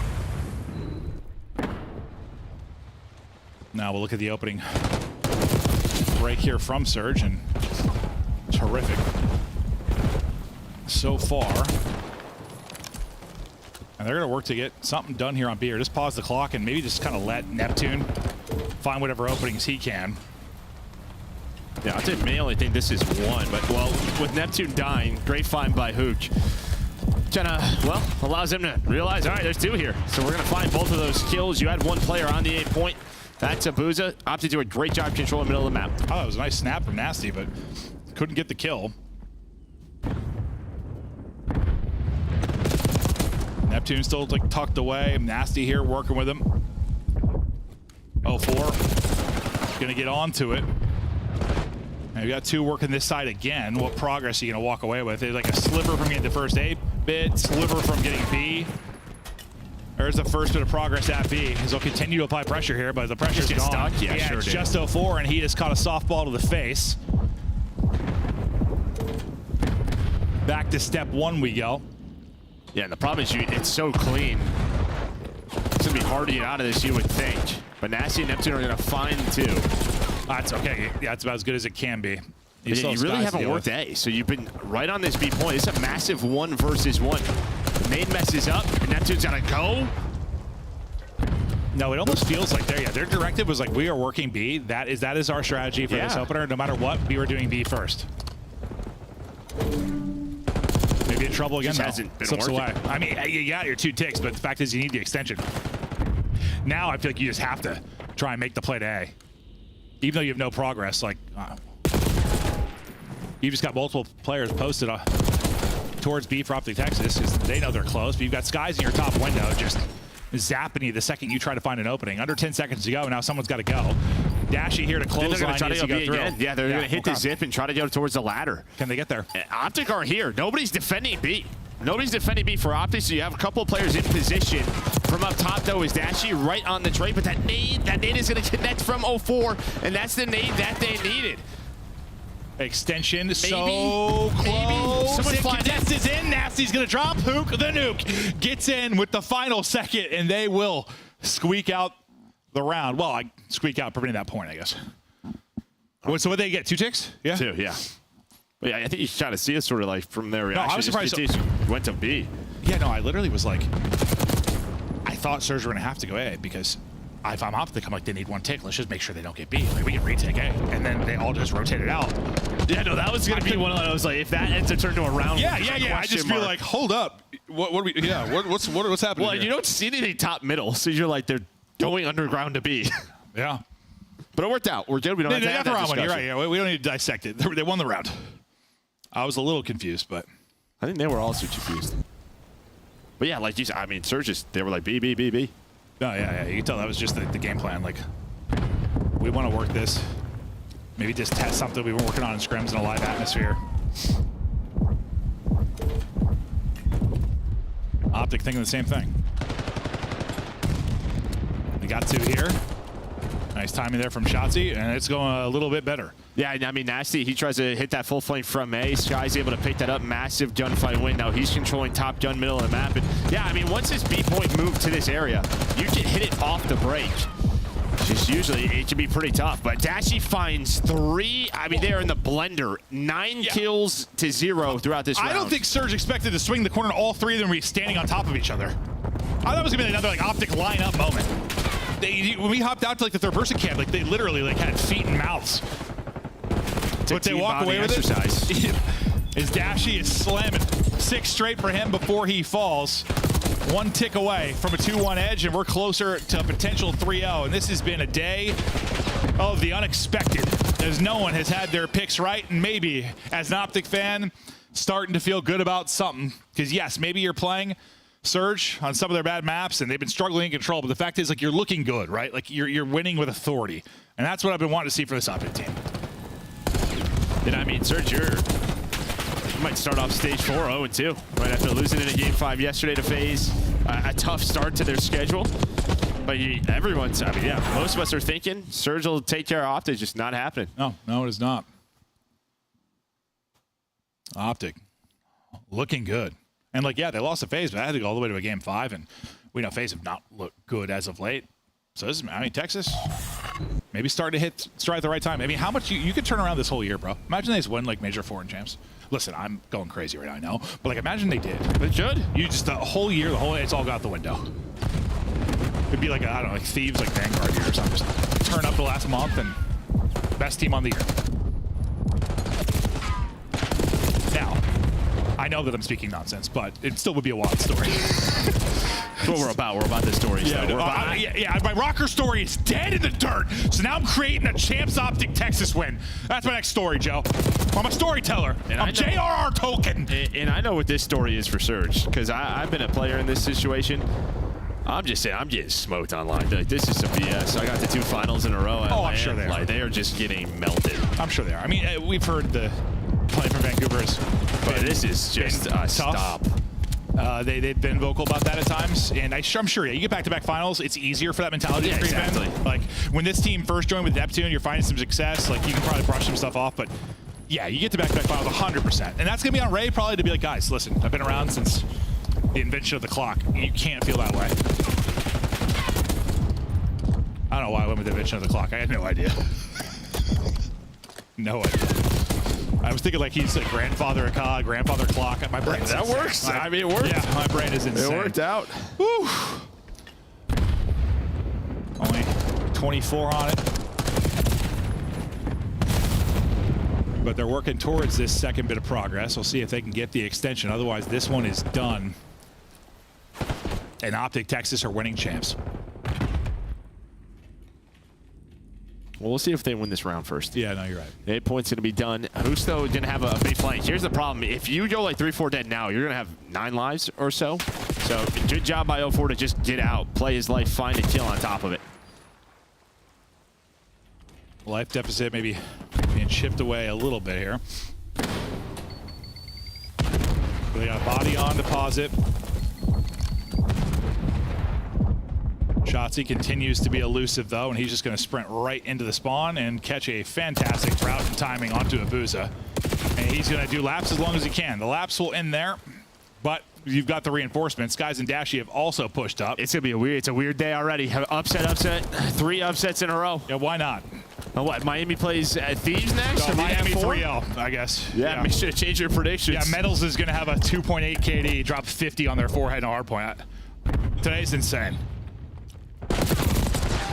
15v4. Maybe the best win OpTic's had on the year. Surge could get out to an 0-2 start. Finally, something positive for the Green Wall fans. Respawn-wise, I can't tell you the last time we've had like 2 clean respawns like this from OpTic. It's been a while. Yeah, no, it has. It has. Obviously, like Search was a little back and forth. Yeah. There it is. That's a 3-0 victory for OpTic Texas. And for first time in a while, all smiles. Like, that is one to feel very, very good about. And I'm curious if that maybe, I know you mentioned they had a good stage 1, but like, listen, that's a long time ago. I'm wondering if this match is a little bit of a turnaround for them, at least online. A little turnaround, because they honestly, like, they need to at least be good online right now. Just get every point you can take, because you still have, even though it's maybe a little bit more separation, you still have Cloud9 and Rocker nipping at their heels. I mean, Cloud9 and Rocker, they just put their head in the dirt. I mean, because this series? Yeah. No, this and then that Falcon series. Yeah, I mean, we're thinking a totally different storyline the next couple of weeks. No, this is not the day I expected whatsoever. Thought these last couple of series were going to really like go the distance too, and that has not been the case. Like, I thought OpTic had potentially pushed this 4 or 5 maybe. But they just went in 3-0 fashion. Who's with a bomb again? Yeah, he's +10, most damage on the team, looking good. Okay, now can you keep it going? Is this the turning point for OpTic Texas? Feeling better about their champs chances, and eventually maybe it'll turn to a conversation about what are their chances to actually make a run. Like, because it hasn't been, it's insane that we're actually talking about OpTic's chances to make champs, which you never thought that'd be the case coming into this year. But like, hopefully for them, it goes from, we're talking about the chances to like, are they the dark horse suddenly? A dark horse to make a run. Like 4 days ago, or a week ago, they got smoked in round 1 by Boston. I hear you. Yeah, COD is day to day, week to week, update to update. Who the hell knows? Today makes no effing sense. Desk, you walk us through it. I was trying to pitch getting Shotzzy to hang out with us on the analyst desk at Champs. Looks like he'll be playing again, ladies and gentlemen. After 48 kills in game number 1, his counterpart in Hook takes over game 3. Let's take a look at some of the highlights here, Allie, because Dashy put up double the damage of Nasty. Look at me. Look at stupid. All of it's stupid. Today's been unreal. Easy match. Why didn't you even do your job? It's been 4 days since the major, and teams just woke up and became God. Unbelievable. Great stuff out of OpTic Texas. I hope it continues. Maven's very happy. He loves being a part of the Green Wall once again. And let's celebrate with the Green Wall fans, because you've got the win you needed. This is the unexpected one over Vancouver to open things up. This is the start. Yeah, and this is the hardest match of their split, right? Second hardest match would be the Toronto one that they have. But, I mean, you just 3-0'd the Vancouver Surge, who don't get 3-0'd. Vancouver, a world-class Hardpoint team. You came in, smoked them there. An excellent search and destroy that you saw from OpTic Texas.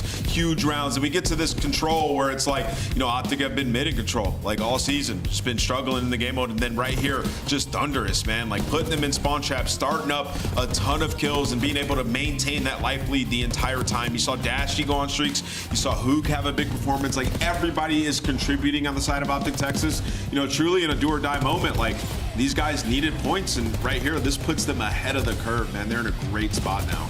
Absolutely. I mean, just looking at this overall, like they are 2-6 on this protocol heading in. Their last win in control in last 5 was against the Vegas Falcons on this map and mode. And again, we're talking about the Vegas Falcons, 12th overall in the league right now. And not only that, OpTic Texas, with their strength of schedule right now, their champs run is in their own hands. And with this win and moving forward, if they beat the teams they're expected to beat with this extra win on top from Vancouver Surge, unbelievable. Unbelievable. We're now joined in the Monster Winner Spotlight by the one and only Shotzzy. How you doing, bud? What's up? Amazing after winning, 3-0, especially against Seattle. So I was watching you and fellow and friends get boppity-bopped in 8s last night, insane. But you never lost your mental. Today you come in and you upset Vancouver. Were you expecting your performance on Skyline, or is it just a minute when you just find yourself in that zone? You're like, what did I do? Yeah, to what you said yesterday, I literally didn't win a single map. I think I went 0-6 map count or in 8s, but hey, listen, 8s don't matter. Matches matter. But to what you're saying, my flow, I mean, I feel like once I'm in rhythm and I know, like, obviously what's happening on the map, it's just so easy. So that obviously applies to my teammates as well. So yeah, it was just simple. taking over. Shotzzy, you out of everybody know how monumental this win versus Vancouver Surge is as far as your schedule goes for the rest of this split. I want to know for OpTic Texas, because you guys don't really have a lockup game mode right now. If you had to pick one that you guys are unreal at the end of this split, which one would you pick? Ooh. Ideally, I would say Search, because I feel like obviously SNE wins you know, championships, but I do like going up 1-0 in series. So if I had to say one, ideally HP, because I feel like naturally we're just like an SSD team. Good we just momentum, obviously haven't, we haven't showed it. But if I had to say one game mode, I'd say HPs. All right, we'll keep our eyes on those HPs. Bro, Shotzzy, what was that? You guys, for a couple splits now, just haven't looked like the same team. Like, you guys have not been frying. You come into this series and you just shut them down. Like, that team has been on fire for the last 2 months. What has happened in the week leading up to this for you guys to have so much improvement so quick? I'd say obviously the beginning of this year has been terrible. I feel like going into this like split, I feel like the main focus is just making sure everyone's on the same page. I feel like leading up to the major, I feel like at times we're at the same page, and then there's obviously moments where like we don't know what's happening. So I feel like everyone just making sure we're keeping accountable in scrims and making sure like we know what's actually happening and what we're doing. I feel like that'll be like the biggest difference leading up to this major, just making sure we're actually like doing stuff efficiently as a team. Yeah, that made a massive difference. Congrats on the win. You guys look good. OpTic is back for now. Can't wait to see you back in action later this week. Later, Pocket. Peace. That is Shotzzy, that is OpTic Texas, and that is the fans all smiling at home, even the ones who voted against them in the predictions. Let's take a look, though, at our Scuff play of the game, because somebody dropped a 1.5. Do you want to watch how it happened? I do want to watch how it happened. He had like 30 kills at the end of the second rotation. Like, he was going You're saying he slowed down. crazy. Like, legitimately, like he was frying. I mean, I think, you know, what he said was like, a lot of people are saying they need to make a roster change, you know, myself included. I felt that way as well. Yeah. There is like merit in the fact of like they were lost. They were not playing Call of Duty the right way, and the only way to kind of fix that is to like strap in practice. And it's hard. Even if they were to have made a roster change, some of those problems probably would have persisted. So we'll see if they're able to continue this going forward. Lose your 8s, win your matches. That's what I've learned from Shotzzy today. But we have one more lesson, and at the end of the night, you will be educated, because LA Thieves got their teacher hats ready to take these kids to school. Are they gonna get their knuckles slapped out? I don't know. It's been a day of upsets. Heretics is handing out the spanking. Stay tuned for it. God. Yo, who the f are you yelling at? Who the f are you yelling at?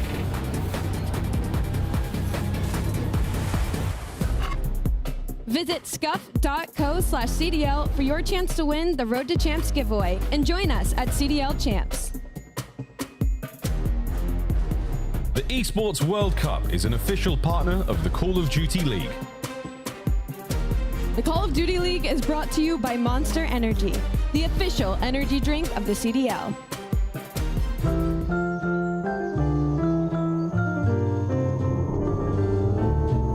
Unforgettable, that's what you are. Unforgettable, oh near or far.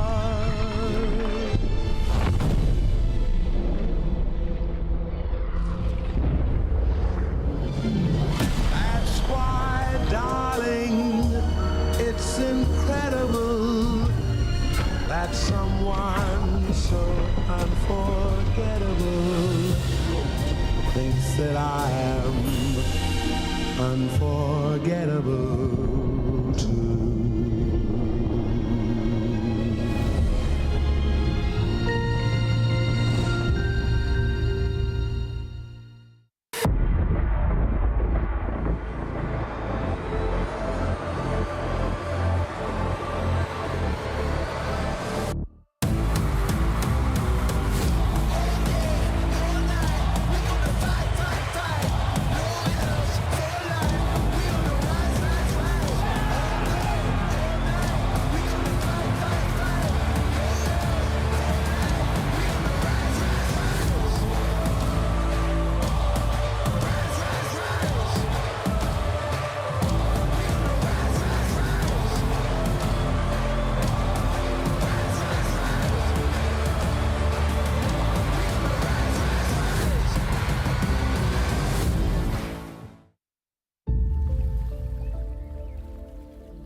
The 2025 Miami Heretics team pack is available now. Each pack includes home and away operators, as well as this spray. Vamos, vamos, vamos, vamos, vamos!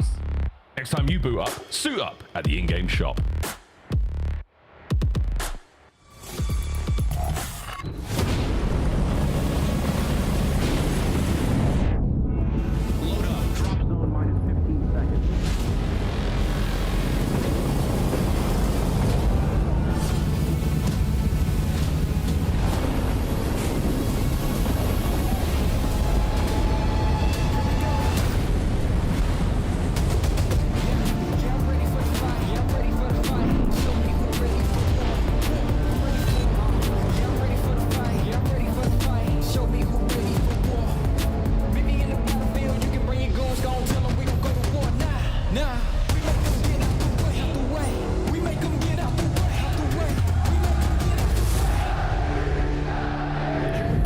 Make sure we're counting names, listening to each other. Listen. This time, we take everything.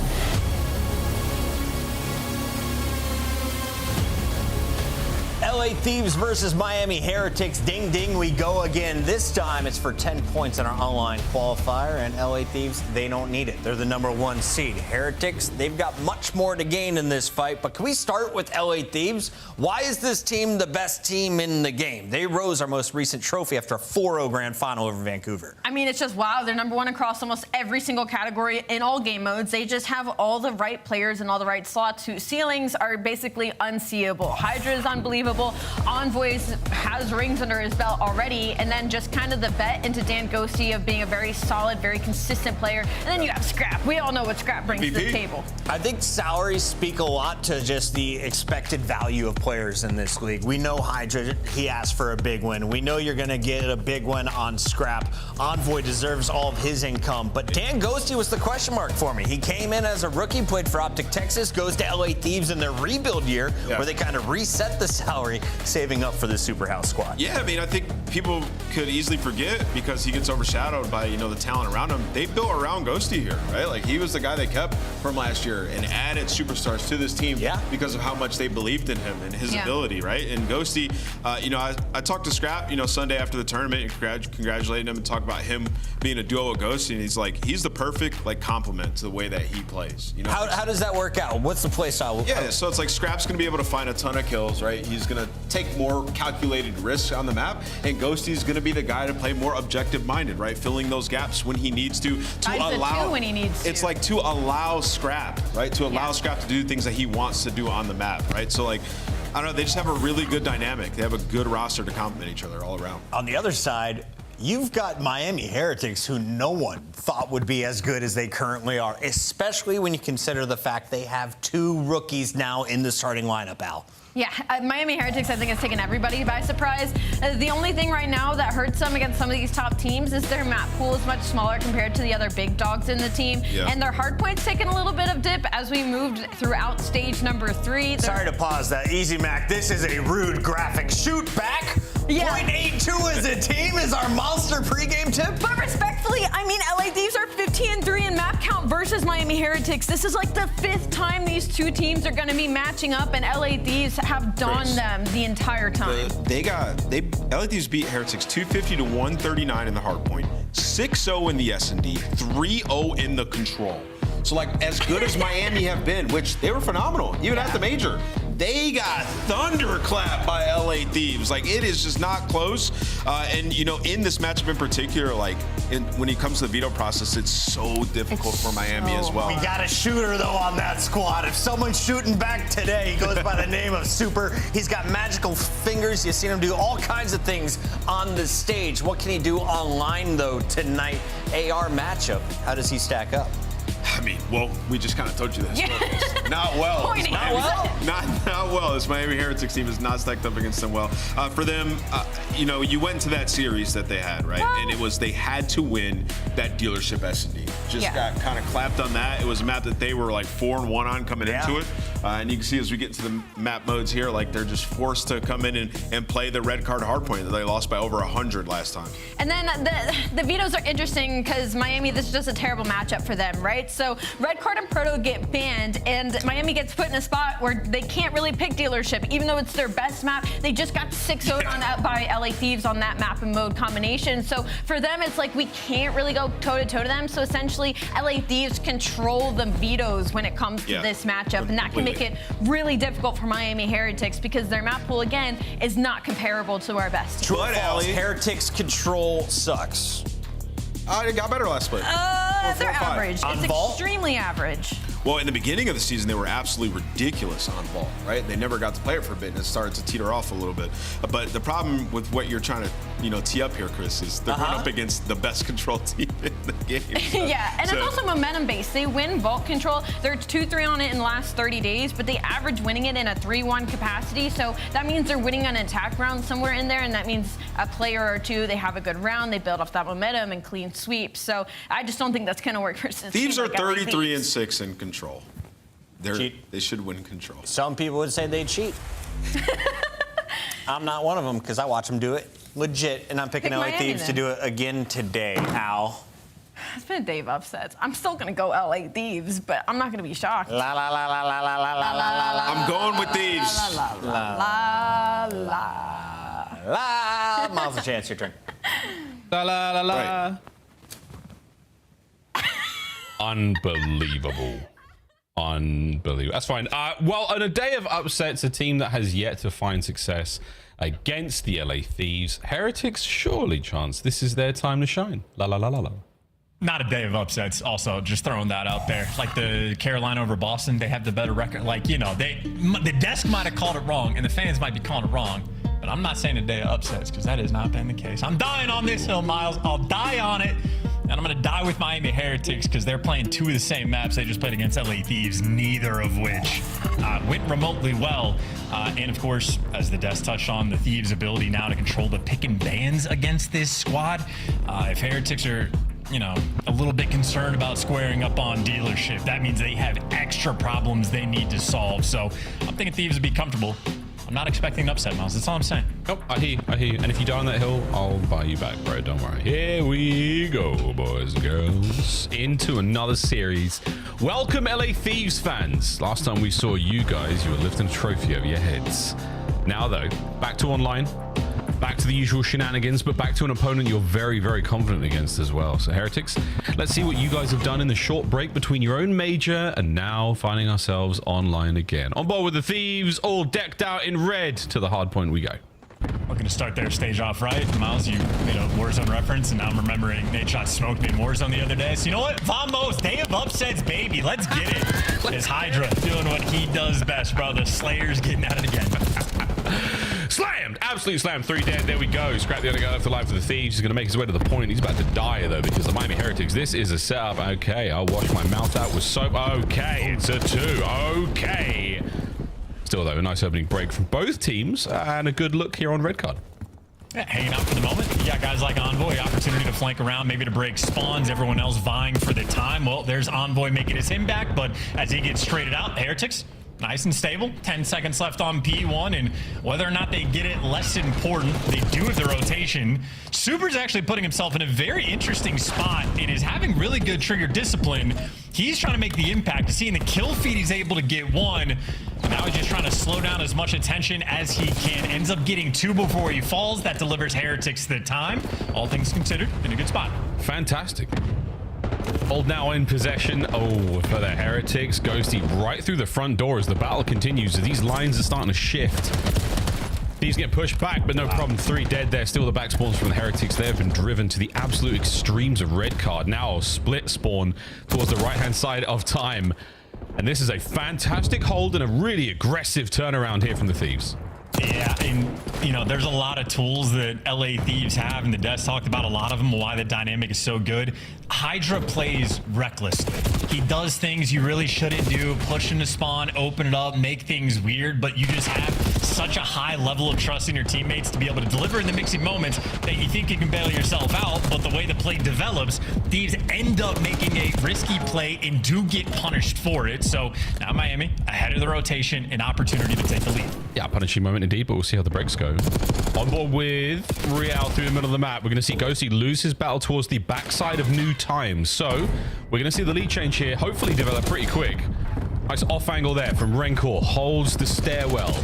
Heretics now starting to get that time go their way. Lead change over to Super front door. You're going to find a kill or two here as Rencor picks up 2 more in the stairwell. No way the Thieves are getting through that one. Real now pushing the front out, spawns in the back. It is perfect so far from the Heretics. Yeah, beautiful moment. You do a little bit of limit testing against the Heretics and they punish you.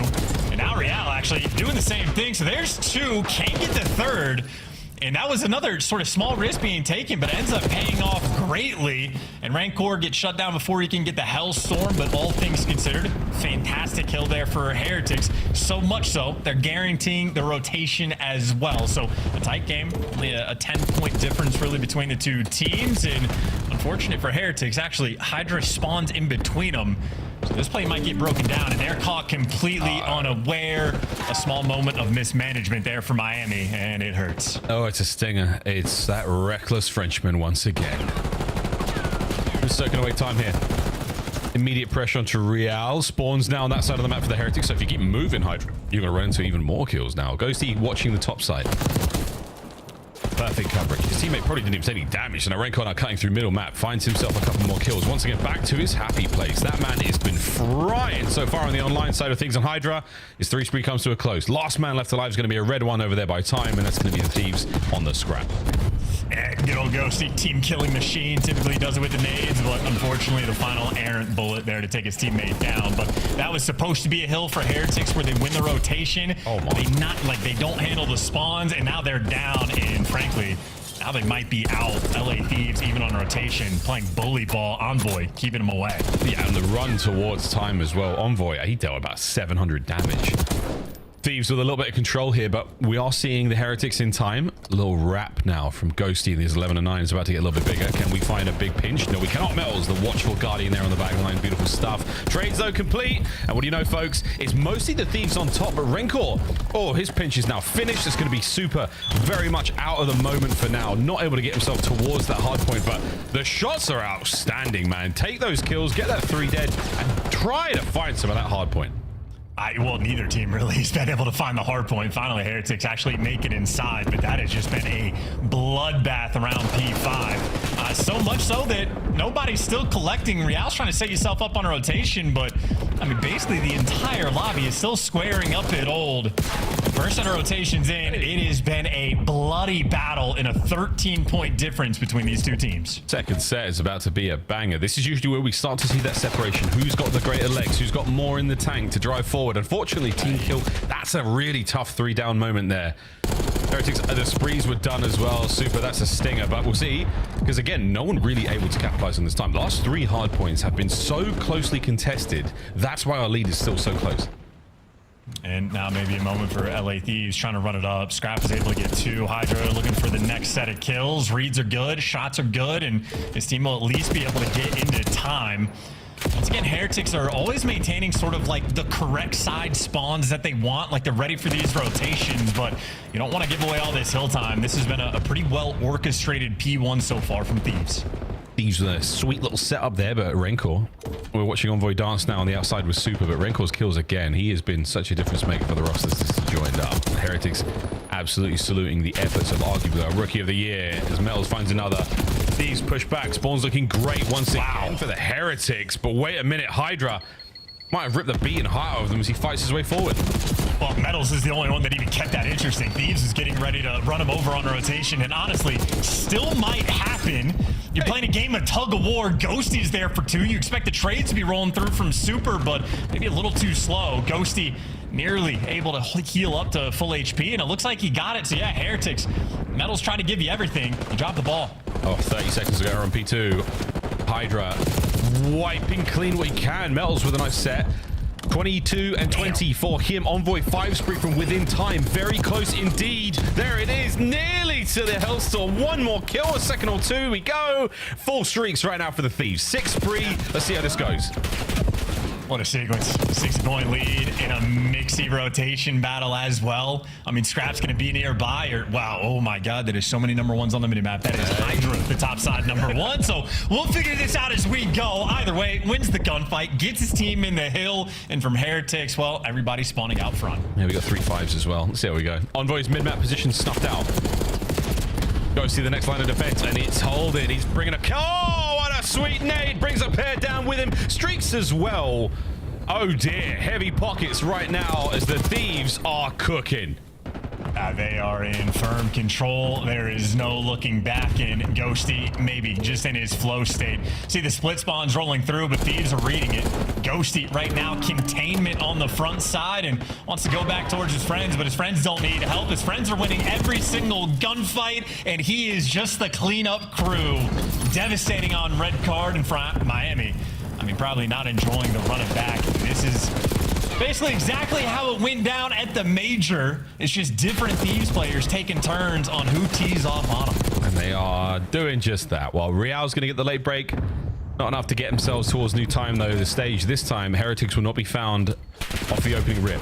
They're going to have to fight their way out of ult. And Scrap is making them work for it. He's in the middle of the map. Oh, sorry, it's Hydra working through the middle of the map. Then one. Wow, oh my God, that's so confusing. If you see a 1, you know it's a good Slayer, all right? It's just a kill maker. I'm sorry, he's kidding. Well, streaks land, and we've got the open side of the map now, so this is a perfect time to use it. 205 and climbing. Heretics. Oh dear, boys, we've got to get ourselves towards this one. Can we get involved? Can we get out of the 100-point club? And right now, the game will not end here. Real should get the contest up, and this could well be a break. Ghosty, yeah, gets in at the right time. The trade should be on point. No way, Real, super stay alive. 3 dead. Well, if you want to win the game, you got to win the rotation. And over on it, you see a couple gunfights rolling through, but in the feed, it's seeming like Thieves just consistent in the slang and Ghosty getting everything. So great scrap time, all things considered, you're able to get, but looking at the minimap, Thieves just have the hill surrounded. And look at the timing as well. I mean, they've got full coverage. Nade. The super can't sneak through because he's been stuck. Ghosty, lovely start to the fight there. Hardpoint time taken away. This will be arguably the final hardpoint of the map, unless the Heretics can get themselves in there. Well, Scrap's got BS&D unlocked. Metals doesn't even want a piece of that. He's just leaving, trying to reposition, go from a different direction. And it gets red. It still shreds them in the gunfight. Unfortunately, his team really just not here. They're struggling to win anything. They're stuck in a spawn. Blender Metals doing everything he can to play keep away. He's done his job. Give him the 3. And please, for Miami, someone get in time. They're trying. It's so hard. Hydra there at long range of the aims. Here comes Envoy to pick up Ticket. It's such a difficult hard point to get any bodies onto. You've got to make sure you take care of that long lines of sight. Get yourself behind some cover that can't be pierced. And Envoy pierces the entire back line of the Heretics. It will not end here, folks. I was convinced it would, but absolute battle from Miami to stay alive. And at the very least, force a P1. Yeah, I mean, this is just phenomenal coordination as well. Ghosty just had an incredible map 1, and he did that with over 2 minutes of hill time. And even the plays towards the end, he's the setup guy, allowing players like Envoy to go on flanks. That is exactly how the map won. I think that might have been the exact same score as the last time they played the red card. 251-36? I thought it was 126. Is that what it was? I thought it was 126 at the major. It might have actually been 36. Well, we'll have a look at that in a moment. But until then, an incredibly decisive opening here from the LA Thieves. In a day full of upsets and wonder for some, not a chance. Thieves had none of it. They remembered their place at the top of the league, and they remembered their form against the Miami Heretics, a team that they have just got dead to rights, especially there in the respawn. Really nice stuff from them there to start things off 1-0. And got the calm 250-139 was this one, but that is, I mean, almost exactly is how the last one went down. And as mentioned, the death certainly touched on it of Super not necessarily enjoying the matchup. Against LA Thieves, you might want to sit closer to the monitor.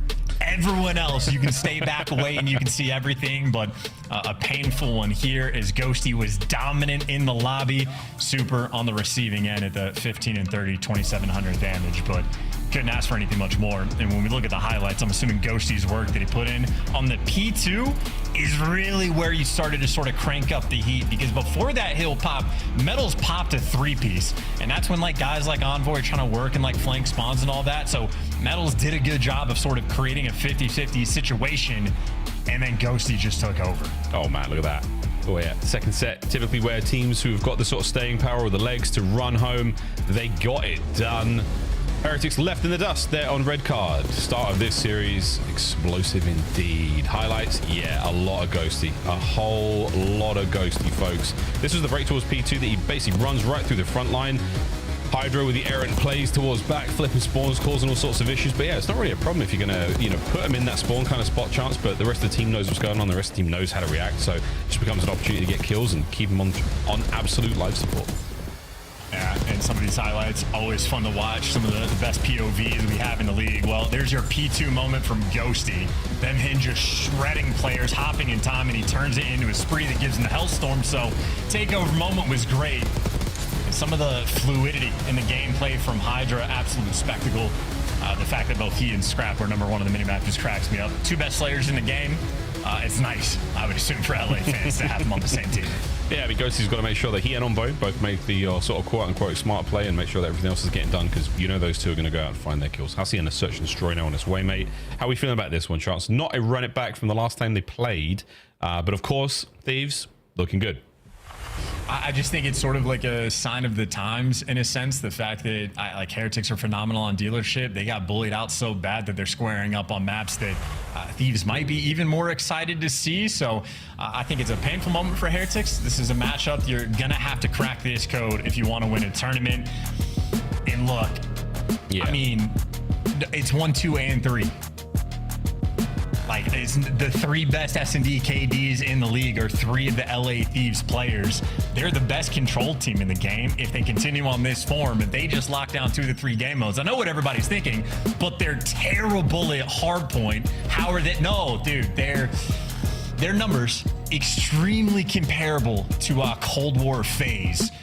Which is one of the most dominant years that we have ever seen in Call of Duty history. So tippy top, obviously this team does not yet have enough tournaments to match that level of success, but game mode for game mode, they absolutely got it. They got the right tools, and I mean, I mentioned at the major, Hydra might very well be the best S&D player in the world at this moment.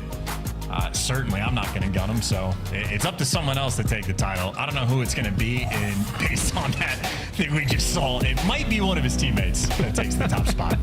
Here we go to Hasi and for our search and destroy map number 2.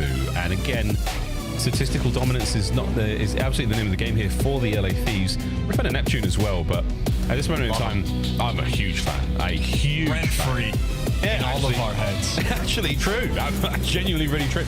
Except for that last series, that was weird. But either way, the statistical dominance from top to bottom when it comes to search and destroy. We'll see if the Heretics, though, a team that has absolutely game planned against them. They've had enough matches now. They've had enough, tough games. You take that many L's, you're gonna try to figure something out. And now Super is dancing all around, causing as many problems as he possibly can. But it's going to be a fast plant. Hydra might be in a position to get something done here, but no, it looks like he might just stay. Yeah, stay, wait for the boys. Here we go. Yeah, waiting for Envoy as well on the pinch. Tough gunfight to window, and Rancor reads it. Heretics kicking the round off right, got the bomb down, man advantage. No trophies, nades from damage on both sides. Scrap looking for the chow, can't find it. In the meantime, well, he lost all of his friends, and Hydra falls as well. And Heretics do love a good B-bomb plant, and they'll mix things up as well. If you watch the OpTic series, you heard Merc talk about Heretics specifically. Love to get the bomb down and then push through for the office control. That seemed to be the idea that Hydra was sort of like prepared for, waiting for the push through to happen. The Heretics make the adjustment. They read the pinches as well. A tricky team to play against on Hacienda. Literally a perfect post-plant position to deal with every opportunity, man to man, that the Thieves threw at them. And this is the sort of theme I'm going back to. How well prepared are the Heretics? If you know what a Thieves, A hit looks like, how are you going to counter that? You have had enough time in the lab to figure this out. 3 men through the middle of the map. 2-2 for the Thieves. Right through mid, unspotted. Hydra, he is here for free. Take a beat, take a pause, crack the door, and get involved. Or not. We're going to stay down low. Concussions going off upstairs gives you a lot of intel again as to where this is going down, and a commitment towards the A bomb site there now. There's almost no going back on this one, folks. Time to dance. Bomb planted. Yeah, you can't retake from anywhere. LA, they have everything covered. Like, you can't let them plant the bomb in that situation because their setup is just too good. And now they're going to swarm. I mean, well, Envoy gets gunned, but outside of that, things are great. But we do have a 2v2. Uh-oh, yeah, it becomes a 2v2. Ghosty, full HP. Oh, checks it. Doesn't see metal. Scrap should be there for the trade. 1v1, 20 seconds. Here comes Super! A fast hit. And 3 seconds to spare on the defuse. Miami Heretics 2 in a row. Yeah, and, well, I mean, unfortunate for Envoy. He had a player tagged up in dark, and Metals ends up just hitting the pre-fire and gunning him down because that would have been a 1 versus 3 Super was left in, and instead he got a 2 versus 2, and you saw Metals after he gets the kill on Envoy, makes it out to plat and gives you something extra. So another big round for Heretics. But I will just say that the setup on the minimap Thieves just had was perfect. I mean, covering middle of the map was Hydra through Fireplace. They had a player over towards Spiral, like watching the full flank, and they got the bomb down with only 2 players sort of nearby. And that level of success, it is a painful round to lose. Now Heretics ever aggressive. Their B hits incredibly successful. And Thieves are sending 2 players that direction, but all for naught because we're going mid. All of us go mid. Real does his best Hydra. A lot more noise made, but it might not matter. Hi-oh! Hey-oh! Gets himself a 2! Envoy managed to take care of the bomb carrier, though, so that being dropped to the ground now certainly makes this a little bit more of an interesting fight, but a 1v3 Envoy brought to his knees, and with that, it's 3-0. Yeah, spectacular play call as well, and I love the no hesitation there from Real. He's getting the comms from his team, 2 players out on rock. There's already noise. No need to be quiet, Kool-Aid man it, and go and get the trades. And the first one was easy. Second gunfight, pretty wicked, and Metals continues to be on point. The shining light, I would say, for Miami and map number 1, Metals is looking to be on form. Here comes round 4. He's trying to get themselves into this, trying to literally will themselves to life. Ghosty much slower here in the S&D. And this is going to be a square up, folks. I hope you brought your trophies. I hope you brought your stuns and nades. Scrap first blood. Metals once again giving you a little bit extra. Gets away with his life. For now, on the flank, Real finds 1. Immediate turn and burn. All now down to Envoy. And where is he? On the pinch. And Heretics are going to be able to read this. They have the bomb down, and they're pushing through. And now you see what the idea is. Number 5 staring at the bomb. Super going to be watching his back. Envoy, this is a tough puzzle to solve. And he's going to put himself into the best possible position he can, but as are the Heretics. Guess wrong, die. Guess right. Have to win a very tough 1v1. Still has a frag grenade to play with as well. Heretics surely a 2-man push, but wait. Opening salvos. We're running out of ammunition in this fight. Here comes the challenge. Wait a minute. Oh! LA Thieves get on the board, and what a round from Dylan Hannon. Oh, it's got to be so nice just to be better. 13 bullets left in the Jackal, and the shots on point. And Miami Heretics just got played. No reason they need to go and check that, but Envoy knows they're going to push out and try to stop him from planting the bomb. And, I mean, they just fall into his trap. Making up for the previous attacking rounds, Envoy clutches once again. That's a big brain play. Playing the close angle prone's one thing, but what a great execution. B hit this time round. Last round was a blowout towards A. This time we're getting it done by Rock. In we go. Envoy. Perfect native. Slow down the approach and the wall bangs that you could ask for. Brilliant work there on the trades. Metals is still alive. For now, gone. 3v1 over on this side of the map. Yeah, you got to get Super in the mix. Super on the pinch. Rancor is making all the noise. And, well, Super showed up and he gets caught. Had to get one in that situation for there to be any hope, and now Rancor left in hell. Absolutely. Absolute hell. 2 incredibly swift rounds from the LA Thieves. And we're 1 round away from tying things up after what were incredible starts. The Heretics have brought their goods. Thieves have picked their pockets. Was that Envoy that was hitting the wall bangs there? Not in the final kill cam, but at the start of the round, yes. The start, yeah, I was about to say, that's just a moment you start shooting through the wall and all of a sudden you're one shot as he starts shooting back, put fear in my heart. And honestly, might have been the extra edge because back those players down and Metals ends up getting sort of left out to dry as the play develops. So a little square up battle over towards B, and Thieves said, we like that. We'll do it again. Yeah, that much damage does leave you well out of the fight and forcing you to scramble. Real hits a swim. I don't think that frag grenade caught him. So this could be a successful water route if he moves a little faster, but wait, the reads! Ah, he's in serious trouble now, folks. Can the rest of the Heretics now fight forward and try to take over some position? Well, it's a 3v3 for a moment. Hydra's out of the picture, but he's getting in the mix now. But 2v2 is where you're left with. Bomb is down, collected by Scrap. Two best slayers in the game. Can they win a round of S&D? Super and Metals in this game mode, they have been on form. Hydra playing rear guard for a moment. As this fast wrap towards A is now taking a slight turn. Will we go back towards B? That's the question right now for the Thieves. They're weighing up their options. Any signs, any tells, anything whatsoever to work off of here? At the moment, no. So, oh wow, we're doing it. We're running to A. High ground is going to go the way of the Heretics. This might be an advantage for them. Hello? Nobody home. 20 seconds. Scrap's going to go for the plant, but they are still close. And that is a problem. But Super. Oh my god, the timing. Did they see him? They sure did. Whee! And that is the defuse. Miami Heretics play it slow and steady. Super sensible there against our superstars. It's 4-2. Yeah, I mean, not as fun as like confetti after you get a kill, but something with like collision in this game. If you're like up against a car or apparently a bomb site as well and you die, yeah, you get sent flying. So a fun little stamp, but either way for Heretics, a 2v2 clutch they sorely needed to slow down the momentum of LA Thieves. And Super Metals, as stated, very strong in search and destroy and make a very comfortable and patient play there. I think after you fall into the trap of Envoy, you focus up a little bit more. Yeah, you stop.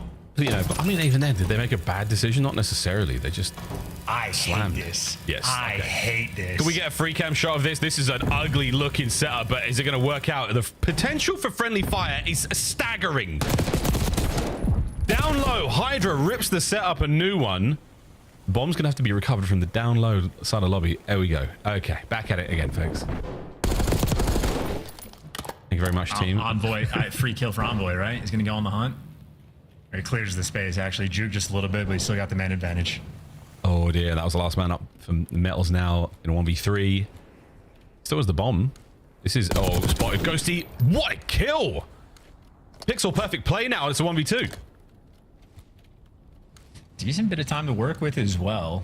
Opportunity maybe to isolate some of these gunfights. Scrap and Envoy fairly split, and the timing doesn't go either direction. Problem is, in the post plant, it doesn't matter which site you go to, you're gonna get trapped pretty quickly.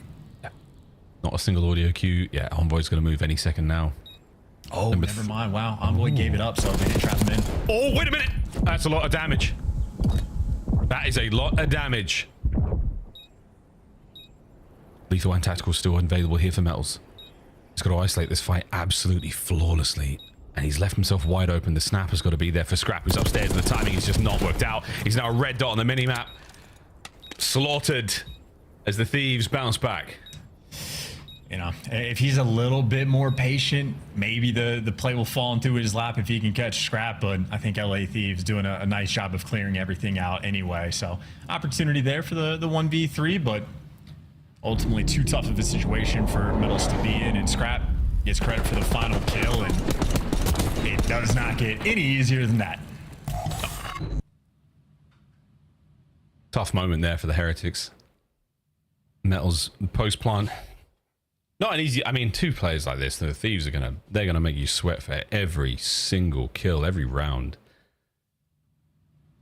A tough one indeed there for Metals, but you still have the lead. You still have the advantage. Rencor certainly a little slower here compared to the rest of the players in the lobby in this game of Hacienda, but okay, that is a perfect position to start the round. Scrap on a 4. Yeah, you just get ripped. And what a collapse and a breakdown. 2v4 instant Real and Rencor. The double R duo looking to play for it. But as you pointed out, Miles, not giving away anything for free. Even in a 4v2, we're cracked out. We're checking everything. We're throwing shoulders. We're grouped up together, doing the little things right. Oh yeah, all bases completely covered. And Hydra now looking to get his first. A little bit of damage there on the intel. Okay, spots out 2. All good. Nate from Rencor throws it back. It bounces off the wall, so he stays alive for now. Real moves upstairs, a shoulder spotted out, but Ghosty not to be deterred on his job to watch the down low. But now Rencor, we called him out for being a little slow. Right now, he's made it a 2v2. Yeah, 23 seconds, though. You're going to have to do this fast, and you don't have a lot of intel. Real's making it fast. Here we go. Slide under. Oh, what a win from Ghosty. Rencor looking for the immediate trade. It's not going to be there. The Thieves hold. The Thieves equalize. Yeah, the aims is OP, especially if you hit the headshots. I thought Real had that one dialed in. And instead, Scrap again, just alive for the final kill. Could have been a nice bailout. I think for Hydra, might have just bottled his movement a little bit. I think he's trying to hit the jump into the slide, and instead he just awkwardly lands right in their face. So small mistakes, but doesn't matter if you get the round win. And that's a few in a row for LA. Oh yeah, he only did that move, what, 16 times before those players arrived, so good. Hey, it happens to all of us. Even world champions. Thieves momentum now very much in their favor. I feel like Renkor's got a bit of wind in his sails as well.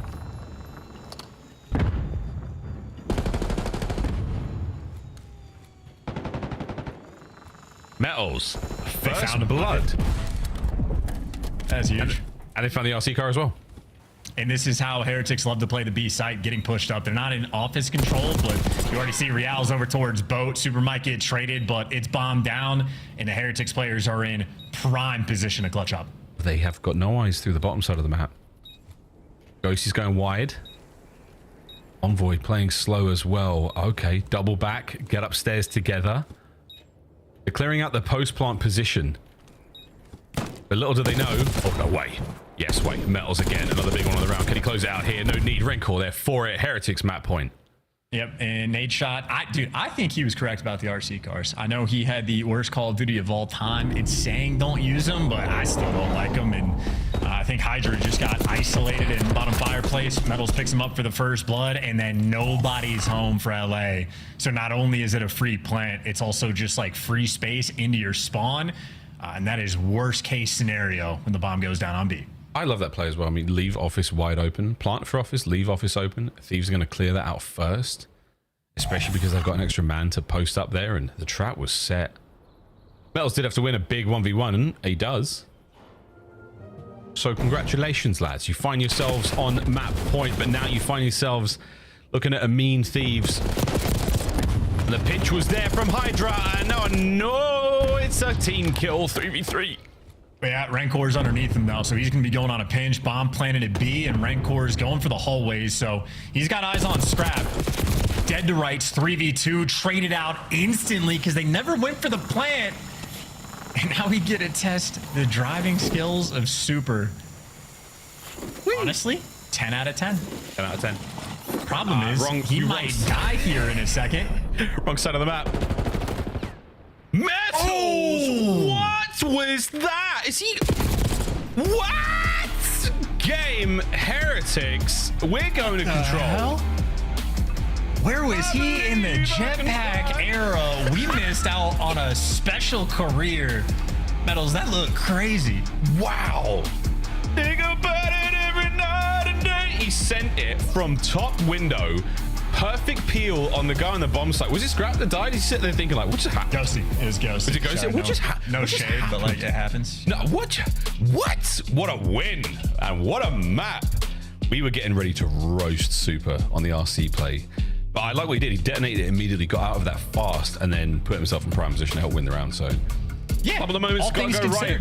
Dude, Metals wins his ones, though. This is the thing. The man with a wild, wild ceiling. When he hits it, it's impressive. And as you stated, Metals having a great game. 9-5 over towards the end, but Super popping off in S&D, and that is what you love to see. So struggled in map number 1, absolutely got his back in.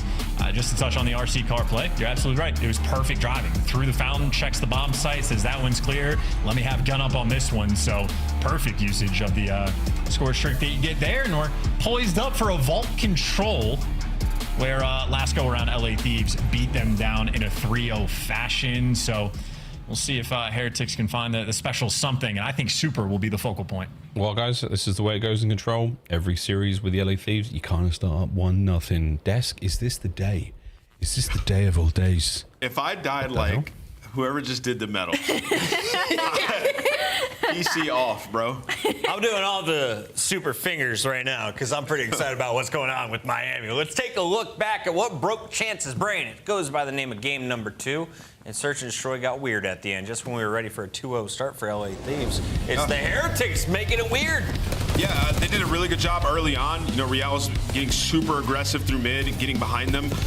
Thieves adjusted to that, though, in the middle of this map. They started to play for it, right? So then what did Miami have to do? Had to play the same way, but delay it a little bit. You saw them taking it easy, then Rancor getting up behind them, getting a huge kill. And just in a lot of these, like, 2 versus 2s at the very end, just Miami getting together, playing the buddy system, gathering that information, whether it be through that RC car or just looping the map together. Miami just today in Search versus LA Thieves, absolutely on point. Allie, from 3-0 to 3-3, walk me through the end, though. How does LA Thieves take it? Or sorry, how does Miami finish it? They're just a really good defense team. They're a really strong retake as well when it comes to Hacienda specifically. They're 7-2 when it comes to rounds in defense. So this was their map pick. I expected them to win this. And it was honestly Super being alive in all of those 2v2 situations that Ant talks about. He's a very good S&D player. I think every time we interview Miami, they touch on that. He's very good when it comes to ending comms, and he's very good at the decision making. So I think that's Miami Heretics just showing out when they're supposed to. Yeah, we've seen their Hasi a couple times. They just have these like repeatable situations that they can put themselves in often, right? Like where teams pushing A, it's like we know we can find the gap, get up top spiral, and make a play late. Same thing in their post-plant situations. They're a good Hasi team. Super, the IGL wins the Search and Destroy, but it's game number 1 we're going to take a look at, and Alley Cat is ready to scope in on somebody. What do we got? I am. Okay, so this is just kind of showing you like how LA Thieves and why they are so much better at Hardpoint than everybody else. This is a little mix of everything. This is a mix of really good comms, really good individual plays, and really good movement out of Dan Coasty being the Hill Kitten. So as we go right into it, it's important that I note, you see medals in the kill feed right now. He just killed 3 of them. He just got a literal 3-piece going into this P2, and right now you still literally have LA Thieves soaking time. And so this is just the efficiency. It's a 20-point game, and we're gonna let this roll. Right now, it's literally just Dan and Envoy that are going to be up right now. 3 players off of Miami Heretics are off spawn, and then there's going to be LA Thieves getting that stage spawn. So first, Dan win an impossible. I mean, an impossible gunfight in that first one, excuse me, it's Hydra. He's gonna win the impossible. Now, the funny thing about this when you hop into the mini-map is this is Scrap. Scrap does the most useless thing that I have seen out of anybody right now. He's going to all the way backside wrap up to go look for mid while his teammates are left alone in Hill, and it doesn't really pan out the way that he was hoping it was going to. So I'm gonna hop back out of this. You would think Miami, they have the numbers here. It's a 3v2 on Hill. Hydra and Envoy combined for 2. Scrap kind of goes and throws his life away while Dan Ghosty is fighting literal hell in P2. So Scrap's gonna die in mid, but this is where I'm gonna stop you. We're gonna go into the mini-map. This is gonna be Hydra. Hydra sees the situation, Scrap dies. He gets that comm immediately. What does he do? He's going to move up mid, and he's going to pick this up. And for some reason, number 6 and 5 here from Miami decide to push through stairs and try to re-hit this from this front side like a pinch. And you can just see the comms from LA Thieves flow so beautifully through the map here once I hit play. We're gonna stay on the mini map because look at the arrows number 3 specifically. So I'm gonna play it. Hydra's gonna go and pick this up. For some reason, Miami's gonna try and push through the front. The instant comm from number 1, that's gonna be Scrap, spawning here, saying that they have back spawns, and the turn from the players in Hill to completely wipe this front line from Miami Heretics is the reason LA Thieves gets this run, gets this full 60, and ends up winning this map. It is just beautiful comms, beautiful gameplay across the board. LA Thieves, unbelievable. They get an absolute 60. Undeniable. And even in like the Scrap thing, like they're just playing so Miami doesn't flip them out because they want to pin them in the back there, right? So just flawless execution there out of the LA Thieves, a 60 in the mix. We're going to a game 5, Chance. Lock in, buddy. That's crazy. I'm always locked, Puckett. I don't know what's going on there. You look like you are in space. My God, Puckett. He's an interesting person. I mean, I don't know any fans that have been able to have the opportunity to interact with him at events. I don't know how to describe it. He's a very interesting person, Miles. You're being real quiet over there. You know what he's like. I was going to say, keep going. Let's talk Thieves, Chance. Let's talk Thieves. Ready to save you there, brother. I got you, bro. Well, good news, Chance. I think this graphic, we obviously have to update this graphic, but the right-hand side column, I don't think we have to update. First. These guys are the controllers. Nobody controls control quite the way these controllers control it. Absolutely disgusting. Control. By the end of this map, there's a very, very, very good chance the LA Thieves will be up 2-1 over the Heretics. And obviously it is somewhat of a map-dependent thing. Oh. Control. I can't believe Carolina got around, you know? Like, damn. Okay, so we're staying on Vault, where that is 12 rounds in a row. And if you noticed on defense, on average, teams are not even capturing a single zone. So these guys are demonic in the game mode, a 9-win spree. And effectively have achieved near perfection. Honestly, as far as the league goes, I know the spawns like Vault, let me tell you, it's playing so differently with this new patch. League might be happy for it because Thieves, they've cracked the code. Yep. Code is now wide open. Source code has been leaked. But for now, I'm not hating what I'm okay, I was like, this could work out, but then the Thieves get 3 down and immediately push forward. We all done what we can to escape the trap, escape the devastating little spot you find yourself in by rugs over there, but not a huge amount of space gained. Envoy's about to feast on those players running up through B Street or get absolutely destroyed by him. Raincore. Metals gets his as well. Okay. We're on, boys and girls. We're capturing B. For how long, though? There's 1. There's 2. Okay. And everybody else running away because you don't want to deal with that. Try to capture it instead. Okay, this is a lot. That's a good bit of work done there on A for a second. Trey's now down through the middle of the map, and here comes the Thieves. From their defense of B to a near perfect recovery on A. Okay. Ghosty managed to get forward for a second longer, but Rencor, thank God, he's shooting a 6 and 2. I mean, Miles, earlier we were talking about the setting of like we can forfeit in ranked.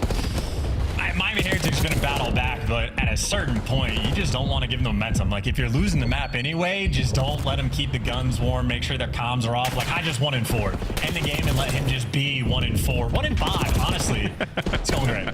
It's going great. 27 seconds. Paused. Keep it going, boys. Halfway through A. Stack this, you get the zone. You're breaking the average. Halfway through. Trevi in a weird place, but it's going to help out for the time being. You're getting A. You're getting it. You're getting A. Let's go to B. Come on, Miami Heretics. Let's do this. That's a wild minimap, too. The way Thieves sort of position around it. I think you have the opportunity. You get some of these kills, you can make it over. Obviously, so much easier said than done. And Hydra, just a nuisance. Subert doesn't know where he wants to go just yet. Out towards the B zone. Scrap is there patrolling. Traded out. You got some pressure. But that's the good news. What a win! Nice. That's a big one. Traded out immediately, though, by Hydra.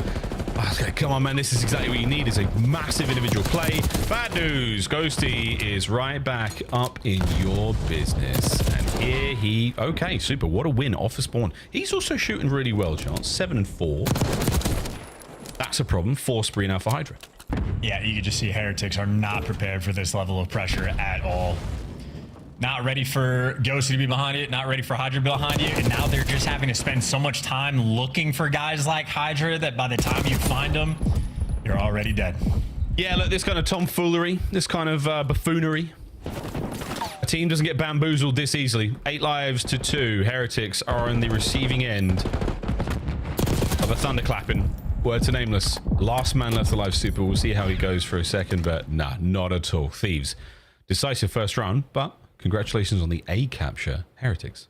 Yeah, pumping up the average, or maybe slowing down Thieves. But again, you could have ended the game if you forfeited with like Envoy at 1 and 4, Hydra was 1 and 5, and you could be like, guys, you're not even that good.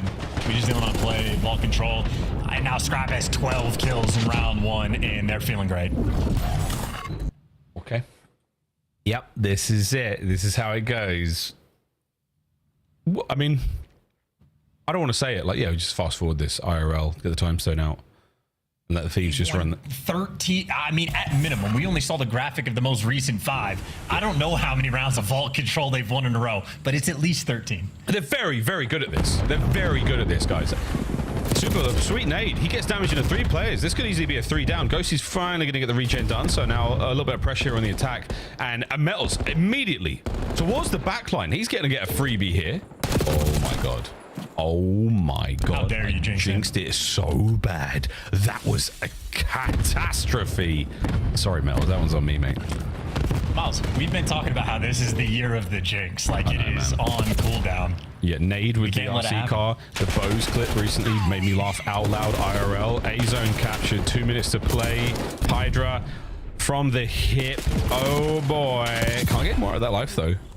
Trades are going to happen, but nowhere near the zone. Good news there for the Heretics. They're going to be able to muscle up a little bit. Oh, sugar. Here come the Thieves.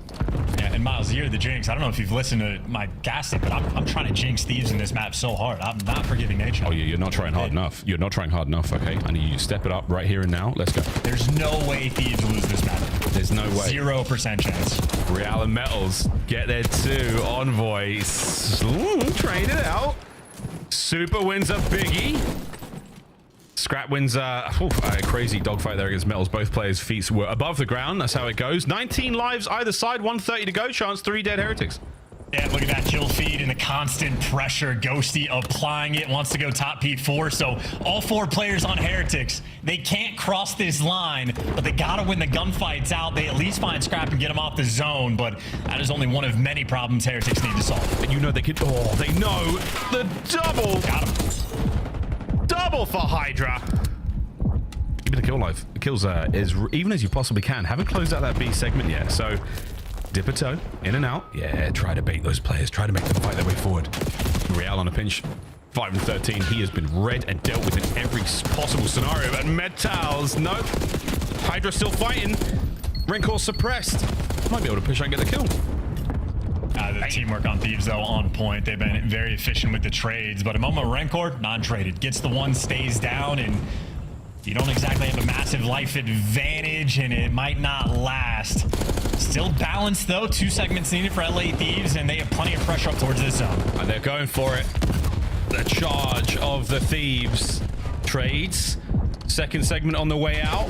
A solo capture for now. Envoy is dancing the good dance. The coverage from Ghosty upstairs. That's going to be that second seg in the bag. Here comes Real. Good timing.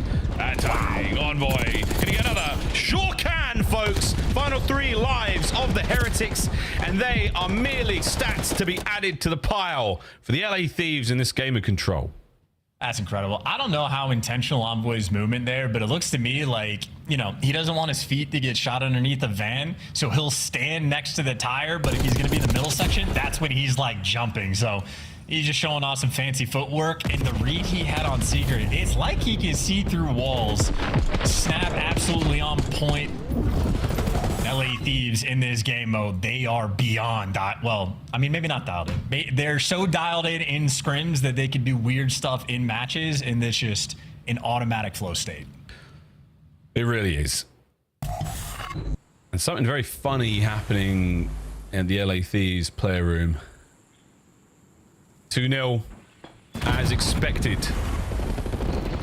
3-man hit. Rancor! That's a 3 down. Stack that bad boy. Hopefully deal with the last man who's left alive there. Envoy, he's gone. Okay, 2-man stack. Real right into position. There's the first. Oh, the second. Wins. Real, beautiful work. You buy a little bit more time. The boys are going to get A done. What a life he lived. Plus Envoy can, well, yeah, you're just playing for extra kills. So, yeah, there you go. Envoy gives you 2. So Thieves are now back in control of the map, but 2 minutes and 15 seconds for Heretics to work with. Phenomenal opening break. Rancor sets him up, and his teammates knock him down. Now you're forcing out the P2 spawns, but a small mistake being made. Real has been able to get the route through. Aye. And now he's made his impact. That's 2, make it 3 in the feed. If there's ever a moment to win a round on attack, this is it. This is the one. They're starting to believe. Nice nades. The old 2-man slide, the old shimmy bait and switch. What are you going to do? How many bullets do you have? You got players in the front as well as his teammates again dropped all around him. Real still on a lone man mission. Oh, look at this. The classic switch. Real keeps the play going. Another 3 dead. Scraps on a flank. Oh, he's been read as well. This is My good golly, it can happen. Real down. Ghosty through the front. Is it going to matter? Second segment long gone. 3-man stack. Miami Heretics get the round. Wow. I mean, they snapped the at minimum 14-round win spree from LA Thieves on it. And it took a lot of sequences to make it happen. Off the break was Rancor setting his team up. They knock him down, and then, I mean, we saw the best play and what Real was dealing with. Players dolphin diving above him, but he juked him out in the perfect way. He had those two players sort of back art for a solid 10 seconds and just jukes him. Hops out the front, goes for the old re-pinch, and I mean, in that moment, single-handedly at least gets his team to the zone where I can't believe Rancor didn't get the best play because he popped a 3-piece on time. So whatever that means. Well, I think that was honestly the best play though, Real. That's game accurate though. Yeah, no, the game got that one perfectly. Crazy. I mean, yesterday we could get a decent best play if our lives depended on it. Today we have Hydra's first blood. And Rancor continues to be a shooter here on Zavolt. Oh yeah, nice shots. Wow, yeah. And that is the aims. Ladies and gentlemen, Scrapper get that final bullet in. He's going to get a couple more here as he is dancing and diving in the side. Swinging a miss there. He takes care of a fly. Doesn't take care of any of the Heretics players. His Envoy is going to keep this move going as well. The capture, the hip fire, Hydra. My God, he's difficult to kill.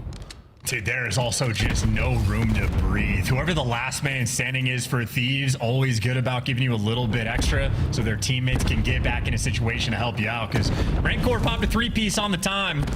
10 seconds later, 2 segments have already disappeared, and the kill feed is flooded with Heretics players falling. Ghosty on time, cleanup crew looking for the final one-shot man. It's a pinch. He reads it.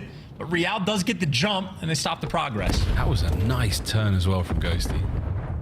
Envoy to the front. Super's ready for this. Yeah, he is. Don't let that pinch happen. Your teammates have got the kill, so now Super's got to fight his way forward. Oh, dear. Oh, dear. Onto B. Big pinch once again. Super. He's having a good life here. This is good kills. This is a lovely map that he's controlling just by being alive. And Thieves are still capturing 8. Well, nearly. Not the woods yet. That's crazy. Scrap gets bad timing, so let's Super through, and then the teammates just instantly restabilize anyway, and the A zone's gonna fall. So small window of opportunity for Heretics to slow that capture, but instead it's 1 minute and 35 seconds for Thieves to work with, and they got a 4-life lead. Slow and steady approach towards that B zone. I say slow or steady, neither. It's fast and furious. Or shaky. Super suppressed again. Real and Rancor now from the outside. From one car to another. Envoy slips the net. What a win. There's no way he gets the second, though. Mills on a flank. That's nice work. Halfway through B at this very moment in time. You are looking good, Thieves. Last man left alive. Hydra gunned. What do you know, folks? 1 minute 20. 9 lives for the Heretics. And they are players love this route. Scrap's doing it. Ghosty's done it. And it just didn't get seen. Wow. No, Rancor checks it. Thank you, Rancor. Heads up on the awareness front. But still a 2-life deficit in 1 minute on the clock is a decent bit of time for Thieves to work with, but if they don't touch the zone, it could falter. Yeah, how good are the comms, though, for the Heretics right now? You're managing to get a lot of damage into these players. Oh, but the timing and the gunny, though, Metals. Again, good trade. Still down in the life count, 50 seconds. Yeah, and the pressure always here. Someone on Thieves always able to get behind enemy lines. It's Hydra's turn. You got to make the big play. Here comes the hit. Oh, man. And Hydra. Wow. 2 for Hydra. Rancor, you're up next, mate. Hydra. Game. LA Thieves, just too much in control. To me, it feels like that the pace that they are able to play at just puts you in a blender, like in game.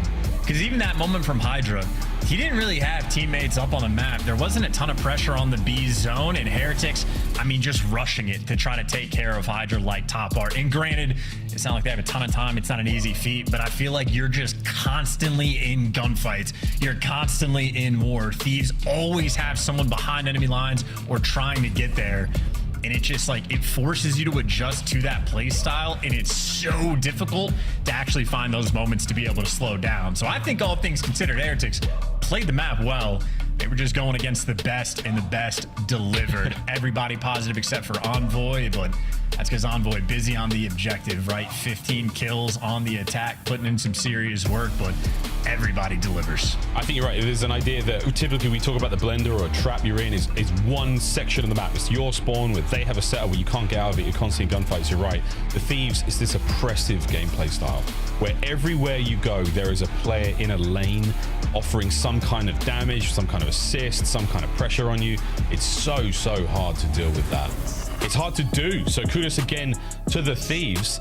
It is a La series so far, folks. Hacienda Hardpoint, not been a bad mode whatsoever for the Miami Heretics, but you cannot deny the magic that the LA Thieves have got right now in their bag, folks. 4 straight maps in the grand final against Vancouver Surge, and now you find yourselves up against a squad who you have a nearly impeccable record against. They have taken maps in the past, but they've yet to find a series win against you. So, Chance, how are we feeling about this, mate?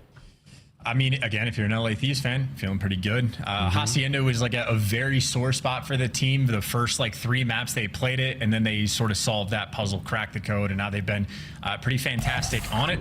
So Heretics certainly going to be able to put up a fight, but again, just the respawns. Like everybody has to be on point the entire time. Like it feels like against Thieves, very rare for you to ever get like a 4-man clean wipe. Even in the control, Renkor's popping 3 pieces. Someone's just there to sort of keep the play active, and there is never a moment to breathe. And what we saw in map number 1 is Super struggling just a little bit, about double negative. I think he did finish 15 and 30, and you just get slaughtered. So like you have to be at your best, and that is only gonna mean that you're battling on the map. But of course, Super did bounce back, had the hot hand in the S&D, super solid as well in the control. And certainly the opportunity to force a map 5 is gonna be here, but where LA Thieves get a laugh, jovial, having fun, cracking jokes, probably saying something weird for sure. On the flip side for Heretics, it's just a very serious and difficult moment to deal with. I miss the CDO comms checks we used to do. Those were insane. I'm sure there's a couple of CDO TV moments we could pry from that content series, but yeah. Heretics now is more listening to the coaches. For the Thieves, it's just Hydra telling some insane story. I see Shane mentioning the comms check, but like we get drip fed them as well. You know, at the end of matches, we'll run some highlights. I saw Scrap and Hydra. Hydra's like whiffing shots, and they're just a team that's in a good spot. They just get a laugh at each other and have fun. So a lot of duos able to have fun, as the ARs did on map number 1. I mean, Ghosty, MVP of map number 1 without question. 37 kills, 2 minutes of hill time as well. And what the desk was highlighting is his moment on P2. They basically converted it into a perfect full 60. It's where Ghosty popped off and went on a 6 spree, getting the Hellstorm, getting absolutely everything. Ghosty a monster on this team. Absolutely, map 1. But that was then, and this is now. Red Card and Hacienda, different kind of maps, but punishing on the rotate. Test your brakes, especially if you're the Heretics. We are expecting to see this one. Yeah, look, it's been great. This is how it's gone against Miami alone. Those are some solid score lines. Outside of the vault, nothing really that close, Chance. Hacienda, maybe. The Hacienda is the most important one to pay attention to. A 43-point win is decent enough for LA Thieves, but the type of map that you can look back on if you're Heretic and say, okay, we can absolutely make the improvements, clean up this one specific thing on rotation, win this one extra gunfight, and you know, you can turn the tides of a money hill. So I think the potential is absolutely there. And in my mind, I want to say Metals is the key player because he can be the hot and cold one, but he's been on point. I'm expecting him to do well. I think Real is who I would have the biggest question mark on for Heretics, but if he fries, they'll be in a good spot. And how about that opening break? That is instant Heretics kill them all. That could not have been any cleaner. And now Real with the pressure towards lobby. No flip. Hydra's going to be on a big old route. And that's just to stop time. So an early 15 going the way of the Heretics here. Hydra not thinking about Hardpoint, thinking about getting his boys map control. Still those spawns for the Thieves right inside of the mini-map. They're looking good for P2. 20 to go. How many airborne kills have Heretics been able to get? And they're slamming. That's a P1. That might be one of the best P1s we have seen this year on Hacienda, especially off the jump. I mean, they're going to have a 30-some-odd point lead. They're winning every single gunfight. What is going on? Not a single one. Set up now. Through well. Dry for the Thieves. Rencor on a 5. Middle map now. God. That's where you go to next. Through side door, trying to hold it down. Envoy finally stops the bleeding for his squad, but 50-2. Real gets beat down to the end, but a nice trade there, and they get non-stop aggression. The Thieves, this is an unbelievably costly and a blood-soaked attack towards P2. Hey, yeah, we're a minute and a half in this game. They're already up like, what, 12 kills in the slaying column? This is ridiculous. Finally, some trades rolling through, but it's a battle for scrap time that Thieves needed, and Super slamming them with the 3. Okay, we got a, what is this going to be? Like a 90-point lead going in a new time. As good as it gets for Heretics. And now with a lead like this, you can really take your time on the brakes. You're in absolutely no hurry. You could trade away an entry 20 seconds to set yourself up towards new, and Rencor already finding picks on the entry. Looking to maybe trade these kills out, but just a mediocre break, and they're still going to have a large lead. Super is a stun away from a Hellstorm as well. If he goes down here, that's going to be a problem. Looking for an assist. He's looking for anything right now. Oh my God. I mean, I'm on the edge of my seat. We've not watched someone get streaks like this in a while. He wants it so bad. Hydra's got the cover on the cross. Don't do it, Super. It's a trap. Oh, he's a beast. Wow. Give him the streaks. 5 spree into time. Get the break. Can you find it? Here come reinforcements from the Thieves. And what a play, ladies and gentlemen. Oh, my God. I mean, a beautiful sign right now from Heretics. If Super shooting like that, you're going to be in final form. And now you got the Hellstorm that you're not going to need for the setup because you're just, like, you're comfortable. Sitting in corners in the middle of the map, free and clear on rotation, and Thieves don't know what direction to look. Obviously, a P3 that is ultimately a good thing for LA Thieves as they get 40 points on it, but still, they got a long way to go. I mean, they got the numbers for the break here. Rencor, if you get 2 out of this, oh my God, that would have been something else. Real, nothing there. Super, you got to go grande, my friend. And what do? You sure get it. 2 HP.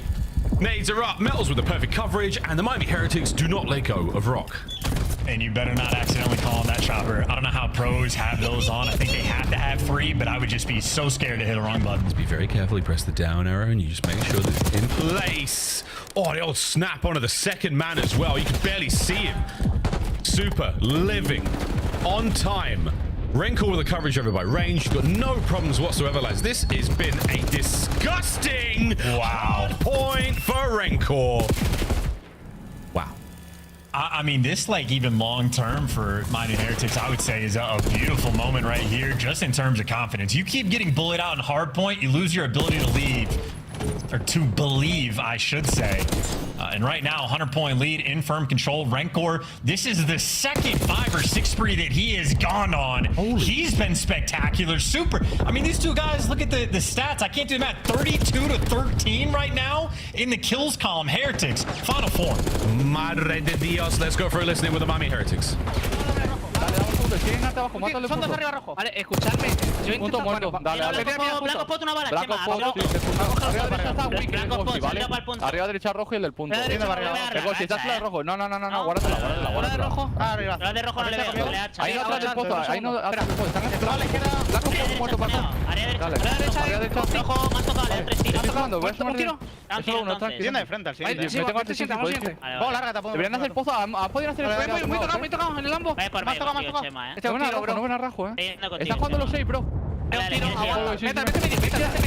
Otra saca del lobby, Ghosti. No le veo. Está para atrás izquierda, creo. Rencor, te puedo tirar. Sí, espera, Rencor. Fondo derecha. Te super. Estoy jugando frente. Voy, muerto. Atrás, curva del lobby. Vale, Ghosti. Sí, puedes jugar para atrás entonces. Dale. Yo creo, Vale. Pues escúchame, pégala. Pero hay uno por aquí, Cloud, Ahí está con. Vale, hay uno conector en roja, contigo roja. Vale. Vamos, los dos en punto. Sí, vale, pues salgo mal. Los dos en punto. Derecha, Lambo. Sale barco, entonces. Pues sale aquí, super. muerto. Dale, Estoy una bala, no puedo hacer Vamos a echar yo. La izquierda muerto. Dale, quédate, dale. Siguiente, todo, volar. Voy al side. Tiene racha uno. Voy a jugar para el fondo del siguiente, yo. Vale.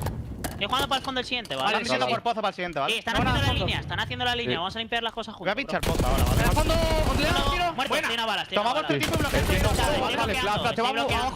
bloqueo. Abajo Office te va, iba Paco, tú. Está al fondo Sí, conmigo, derecha y abajo Office. Sí, pégala, puedes pegarla.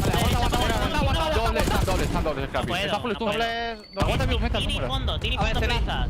Uno en plata arriba, uno Office y uno en team. Dos plata, sí, tengo secret chat. Carrito, Paco. Y otro más plata. Carrito y plata. Espera. Y otro puta, aguante. Nacio fondo, vale. Voy a pinchar doble, dale. Dale. Nacio en pozo, Doble, muerto. Espera, tío, falta Dale. Falta el punto. Buena comunicación de la Heretics, but ladies and gentlemen, 2 Hellstorms snuffed shots. I mean, hey, it's good tech. You got the kill in 10, and they turn into breaks, but they don't turn into incredible breaks. But that is the moment. You gotta win the rotation because you don't have the Hellstormers for it, but they win the gunfights, and they don't need it. There's a pinch developing, but Rancor, by the looks of it, reading it. He gets one, and he forces the team kill. Rancor is God this map. 200 now crossed. Not bad. Yep, we have jinxed them big time. Not even you and I could jinx this one. Side door cut down. Lambo cut down. Metals. The iron is hot and he is striking. Next wave of attack from the Thieves. It's a 1 avenue push. 1 front to deal with. Metals gets the damage in. Here comes it. 25 seconds to go. Hold them off. I mean, honestly, like, Thieves are happy for the contest time because they don't have the control. Heretics are happy for the contest time because they can set you up for that 100-point lead. This is obliteration. Holy sugar. Plum Fairy. Wow. Super. No way he gets this. Thank God. Real does, though. Oh, my word. It is just savagery from the Miami Heretics. The game is not over yet, though. But this map, I mean, it could not smell more of a Game 5 if it tried. Yeah, I mean, 120-point lead. Maybe they're just happy to see Hacienda. Too many dealership jokes, and we saw how the map 2 went, so... And right now, trying to make something happen. Squaring up for the break. Scrap overwhelmed and trapped in. Taken care of. Number 3 Envoy on the time is a little bit of help from Ghosty, but not nearly enough. This should be it. Collect the final few and send us to a map 5. They are everywhere. They are everywhere. They are everything right now. Heretics, what a map this has been. Kills department has slowed down, but that's only because the Thieves have managed to pick up something. Super! Yo! What a 3! 27 and 13! He said, hold my cerveza, we are going to a Game 5. Oh my word. That's the Heretics you know and love. Yeah, and like... It probably, we were convinced at this point for how good Heretics had been that Super is the right call for the team, but that map, that's not just a, dear God, this kid can play. I don't know what it, spectacular performance. I mean, him and Rancor just taking turns, teeing off on LA Thieves in that moment and just straight up bullying them out. The opening break was perfect. Transition and like the rotation of P2, they lock it down and you just get double hellstormed up and it allows you to play the game in such a freer way. So that is utterly destructive. But yeah, Super, 27-13, 11 assists, 3,200 damage. Rancor absolutely there in the slaying department. And it's not as if Metals and Real were having a shabby performance. There was just only so many kills on the map. Is that, I don't know, that's got to be one of the Thieves' worst hardpoint losses on the year. I think... Not that that's like atrocious, but like... No. I think there might have been worse ones towards the start of the year. Maybe the optics, I'm not sure. But that was a good one. That was... Well, outside of the scrap going 6 and 20, whatever the hell, on the first ones. But outside of that, I mean, woohoo! Okay. We end the series on Rewind, Search and Destroy, ladies and gentlemen. What a day. What a sexy Saturday of Call of Duty action. Word to Maven. This is it. Go to one more commercial break, and on the other side of this one, game 5. Cinco después del descanso. I can't speak Espanol. I no hablo español, but boy, do our players. Let's get it.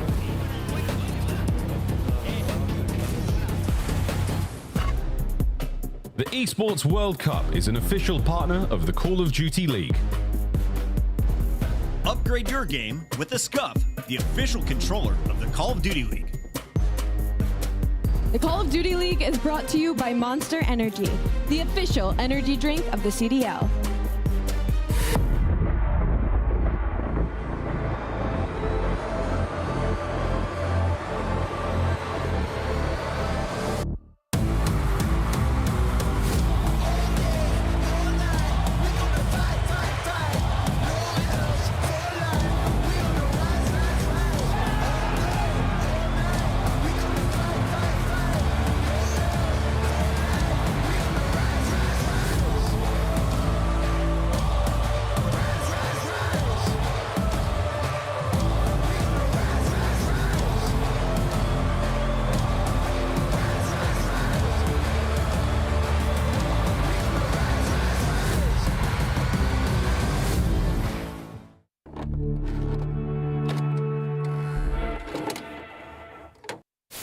Skies dies, and then in a 3v4, effectively, New York Subminers slid on through.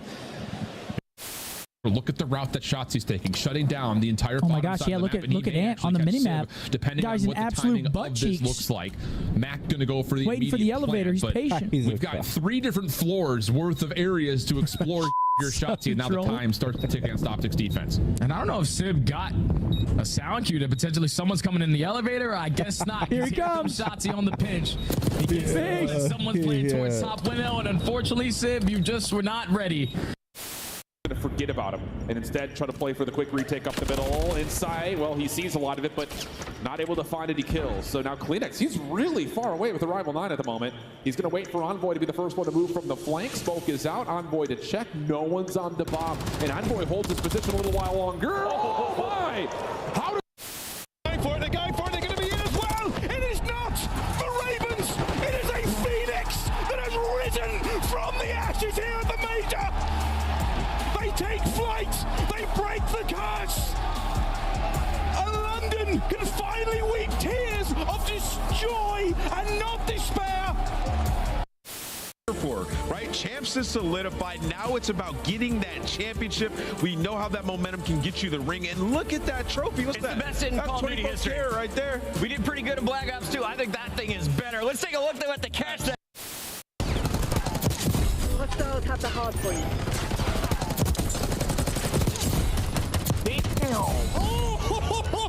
Oh. The 2025 LA Thieves team pack is available now. Each pack includes home and away operators, as well as this spray, which is perfect. So get it, meow. Next time you boot up, suit up at the in-game shop.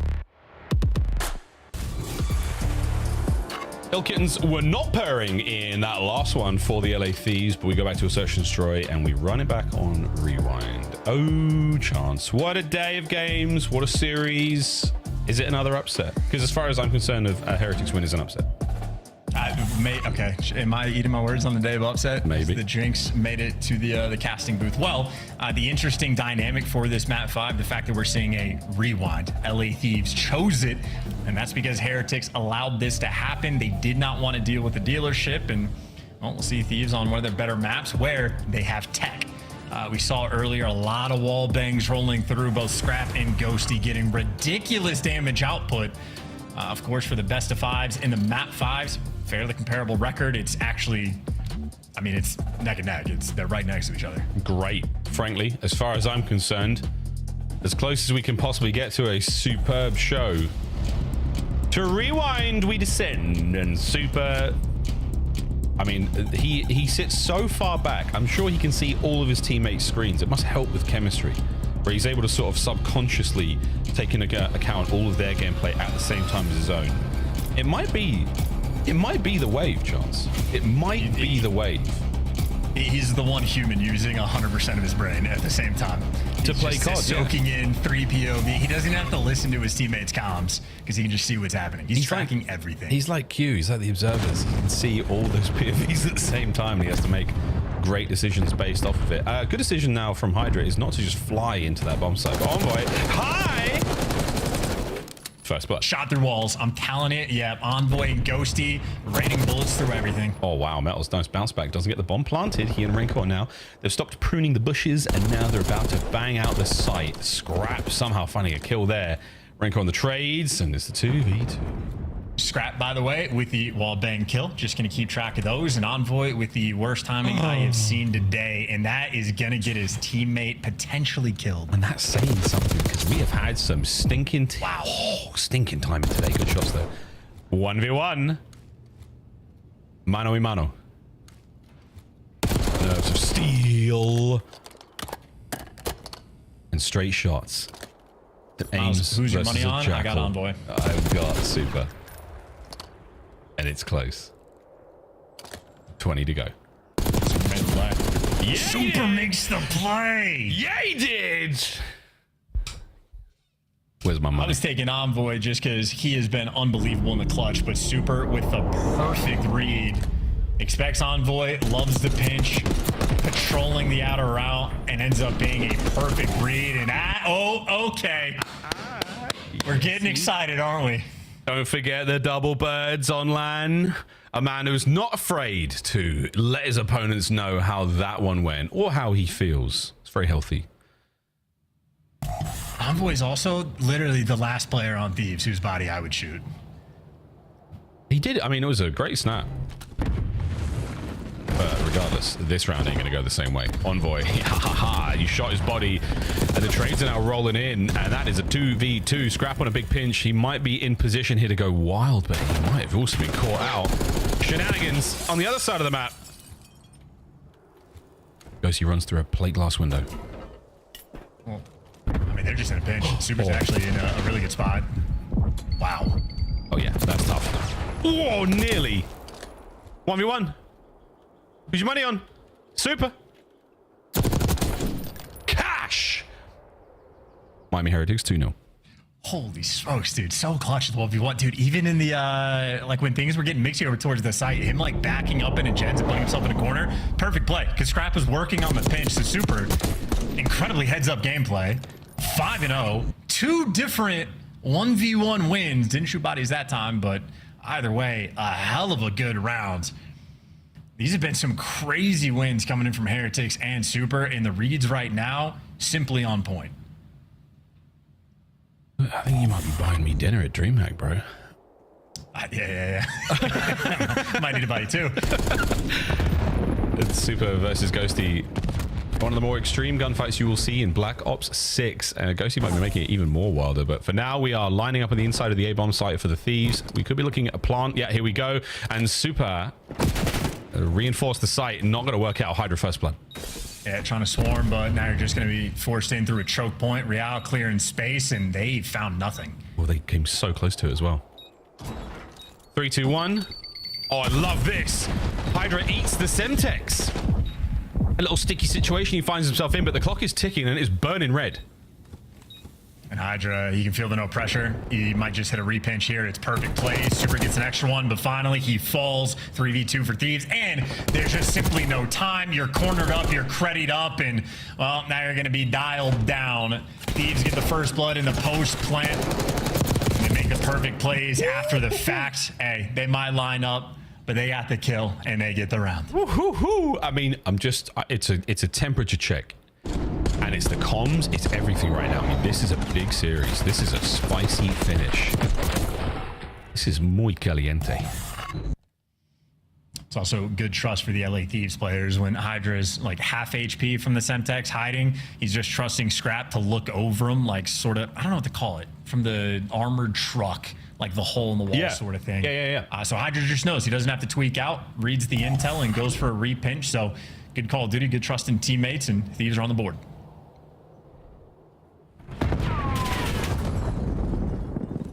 Ooh, a lot of glass cracked up there on the inside of the A-bomb. The rewind, or the replay video store, whatever it's called, is now very much all Thieves. Real looking to take some of that real estate back. All to his left. Now he knows for sure. Backs up. No space gained, but no loss either. Uh-oh. Remember that, Super? Yep. He tagged him back. Tags in Real as well. And look at that angle positioning from Envoy, managing to get away with his life. Trades once again there, but he is now a problem that Real is all too aware of.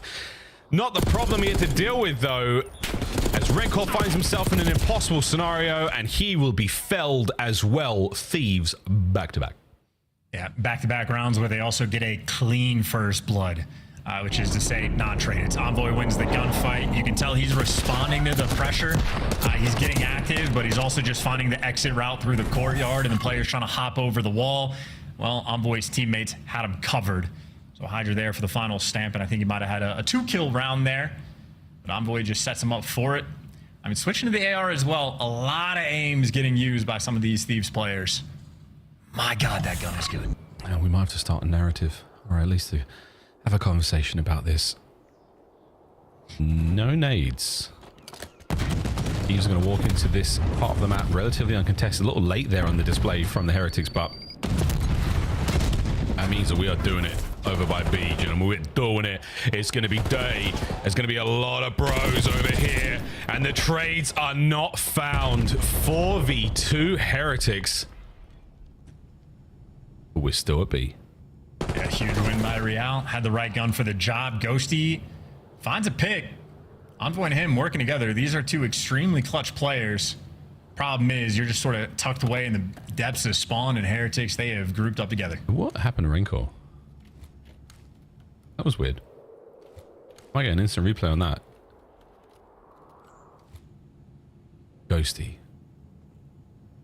Slow peek. Pies the door, nobody home. The top of Real's head. 25 to go.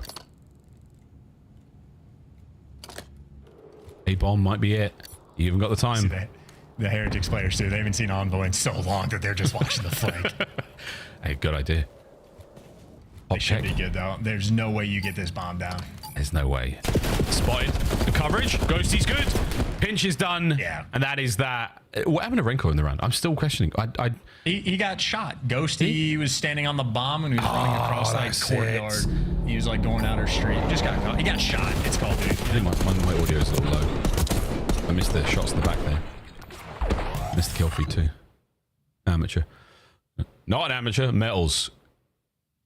You retake that A-bomb site well with the numbers you had. So even though you've got Ghosty picking up that initial kill, you got the time and space for the trades. Good stuff, Heretics. That was a very, very dicey round.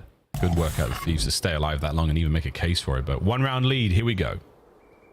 Yeah, Rencourt, Motormouth in the comms as well. Him and Super having a little conversation. Real, we can see his role and responsibility. Taking care of Zig and Hydra. Maybe tagged in, but able to get out with his life. And frankly, perfect movement, because that nade would have landed on him. So instincts deliver. And it gives you the first blood. Hold up, hold up, hold up. Is that a stick? No, it's not. But it is a Metals. The damage was there, but no kill, Rencore. You might be able to make this a 1v2. Or not. Fast forward to the next round. Thieves tie it up. Yeah, Super again just getting caught in the first blood. And again, Hydra's a little dance, clean movement to get out. Hydra is a multi-tool player. Into that first blood. And then Miles, what has become our favorite term, just the show of force. All the wall bangs and whatnot rolling through. When he's trying to throw the shoulders for the Semtex, it's just the Thieves players just holding down the right trigger and not giving him any space to go out. So the stick was definitely close, but had him absolutely dead to rights. There was simply no escape. 3-3 here in game 5. A lot more shown here towards the A-bomb site. Okay, no, Heretics on the outside now. Keeping the options open. That little hedgerow area in the middle of the map. Essential. On the A defense and the B defense, it's a highway that you need to remain open and in your control as a defending team. And Metals now. Oh, it's a pinch, boys and girls. Yeah, he's just there to be annoying.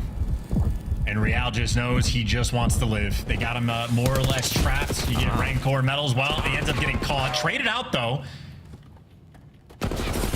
Look at this position. This is like a P4 break. He fought forward, he let his gun rip, and he and Ghosty now are in a strange part of town, but they're making it work. Oh, it's super from the hip with a Strider. I say from the hip, could have been ADS, you never know. It was an insane finish though. Thieves taking the fight to the Heretics, but it's 11-3 from Super. It was from the hip. Good call, Ross. And Thieves, I mean, again, trying to break into P4 and search and destroy. That is an aggressive play call. They're trying to make something happen, but Heretics just simply deal with it. They were able to just take so much space on the map, just off the rip. Metal's getting all the way behind, getting the street control, controlling middle of the map. Easy in that moment for Miami to sort of funnel them through. Difficult to win the gunfights, but they got it done. Again, the Heretics have yet to find any success against the Thieves. In BO6, they've had their number. And a match like this is absolutely telling how far this team has come. Oh, you got to finish that one, Scrap, and he sure does. I mean, the snaps are on, the instincts are there, and somehow he's got Real dead to rights as well. 2v2, now on the inside. And a brief pause. The Heretics have to recover the bomb. So close to A. Yeah, Rancor and Super have been monsters for this team. They had an incredible map number 4, and Super continues to be electric and search and destroy. They got the intel that LA Thieves are pushing in the depths of spawn. Problem is, though, to collect this bomb, you're just uncomfortable with the AR in hands. This is the environment where the Jackal thrives.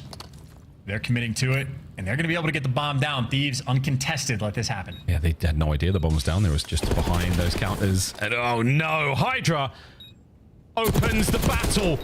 Wallbang. 1v1. What a win from the Frenchman. 4-4 after the defuse. If he had gotten that, it would have been one of the better pop-offs we have seen. That could have been incredible, but able to just catch the player looking over Super as he's getting the bomb down and leave him in a 1 versus 2 with nowhere to go. This has been a banger of a series. Happy to see Miami playing this well. They're testing the metal. We might just very well end up in a Game 5 round 11, tied up right now 4-4. This is the round where you're looking to find just a little bit of room to breathe. 4-4. Oof. Not a tremendous amount of success towards the B bomb site for either of our teams. Defensively, very, very sound. A is a bang out, and this one will be no different. Real opens the fight.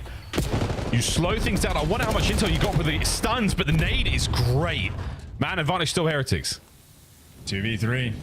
LA Thieves looking for the bailout. Heretics just need the clean execution. Everybody grouped up together once again. Heretics do not want to give away anything for free. Oh, wow. And they're roaming together. Don't have to overcommit on this Chow, and Envoy knows that he's got to back down. In the meantime, Ghosty, he's got decent space on the map, but I don't know if this is the angle that's going to give him a free kill. Maybe not for Ghosty, but I mean, Envoy's not willing to give up that position over by B. Now he's moved his way over towards A, waiting for the comms from Ghosty. I've got the site. I've got the site. Once he has it clear, problem. Ghosty now knows his days are numbered. Run, Dan. Faster than the bullets of the Heretics. I feel like Envoy is good to get to here, but you still have to get this first kill. Yeah, here we go. Pop check. Perfect timing. 1-2. Spotted out. Anyone in the challenge here? No, they're going to take the inside of the site and hold on to it. Envoy, reposition. 30 to go. Battles and Super. Gotta fly. And Envoy's taking a route. He's taking a route. This is for match point. Perfect. This is perfect. They've got no idea. They haven't cleaned it out yet. Super damaged. Not enough time. 1v1s on the others. Oh! Defuse. Oh my god, they got it. They got it. Unbelievable. I mean, this is Envoy's doing the drive-bys just to say bomb is clear. I think the second time he checked it, there's 17 seconds left on it, and he gets the damage out. In the meantime, I don't think the Heretics players had spotted Ghosty in quite some time. Both of them had to win their ones, and both of them deliver. And here's a look at Super's point of view, right? Just tagged up one shot, but he knows he has to find the other player. And Metals gets it, and you see on the minimap actually lose the super point of view, but that's just a moment where he doesn't get tunnel vision, stays super heads up in the moment. Super has been incredible. Match point Heretics. Oh, wow. Talk about how good the defenses looked over by the B side of the map, and right now still the same thing. Stun connects. How many players they got, we'll never know.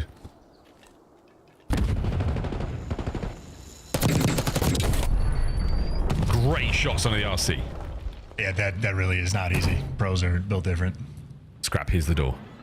Lying in wait. Will they go left or right? They go right, and it's wrong for Scrap. Metal's first blood, huge. Envoy now itching to make a play. Oh, that's such a delicate spot. Ghosty keeps going for the bomb checks, but it is a game of inches right now. His aims could poke out over the top of that as well. And Metal's now with a plant. Ghosty from the hip, not good enough. Envoy sprays and prays, but his prayers are not answered. It's going to be Super once again to deliver the dagger to the Thieves. Envoy on bomb.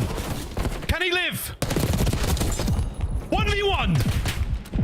15 seconds. Super has to get the plant. Super shot this man's body. Super shot this man's body, and he just got played. A 1 versus 3 for Dylan Envoy. When this team needs him, he delivers every single time. The Heretics have That's the last man whose body I would ever shoot, Miles. Last guy. At least on this team. I mean, there's a long list, but on this team, absolutely not. Such a nice kid. I'd light up Hydra and Scrap the second I got. Without question, yes. Without question, but not Envoy. And that's the reason why. Round 11, one more. 14-4 for Super. It has been unbelievable. More magic is needed now more than ever. And Envoy traded out. Instant 3v3. Pressure on the side again. And Real is so beat up. No one goes in for the kill, but Ghosty on the flank. They killed Envoy, though. They have hope. Hydra spotted out on the cross. He makes his way over towards the inside of Hedges. Now over towards A. The immediate wrap. Heretics are there.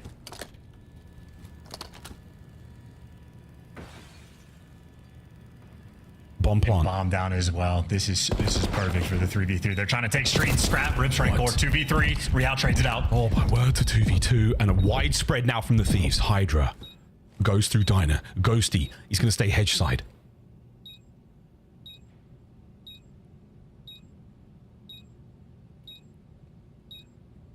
The clock ticks. Thieves making moves. They're inside. Last man. 1v1. They're both on the inside. 15 seconds to go. Super, have you done it? Have you given the win? Spots them out! Super! A roar from the Spaniard as the Heretics finally best the Thieves. And what a series it was. Confident enough to shoot bodies against world champions. And for good reason, Super got it done. Clutches up the 1v1 in the end. Him and Real going massive in that final round. Icy. And for Super, I mean, one of the best S&D players in the game. I was touting, Hydra as being the #1 spot. Maybe Super could be the guy to take it from him.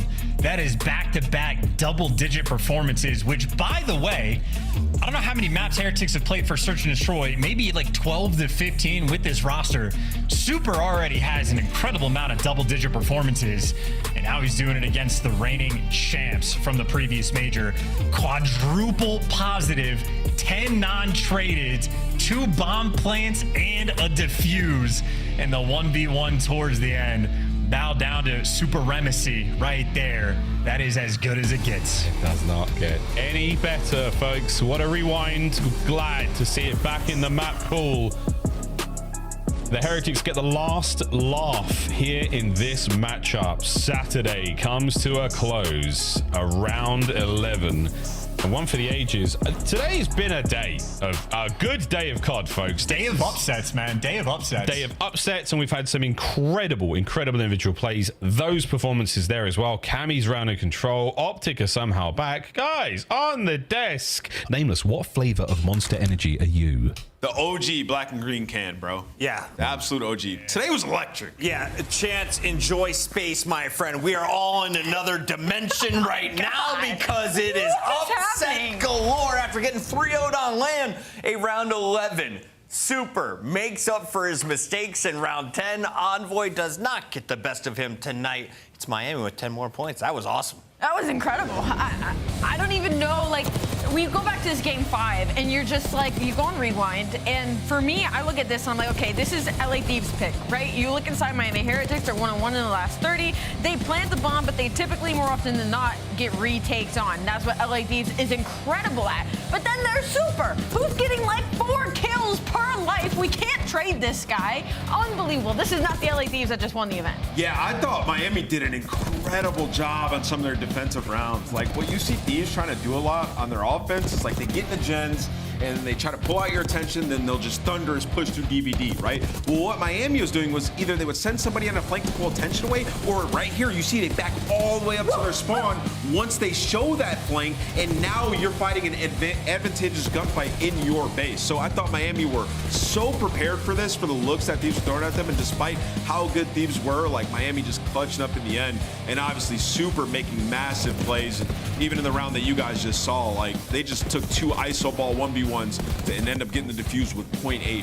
Wow. As this season comes to a close, some teams are stepping up to the plate while others are fading away. Minnesota, well, that's a team that is a squad of the past. I feel like Miami is a squad of the future. Looking at this star-studded lineup, they just took down a team that probably has about 16 times their salary, Alary.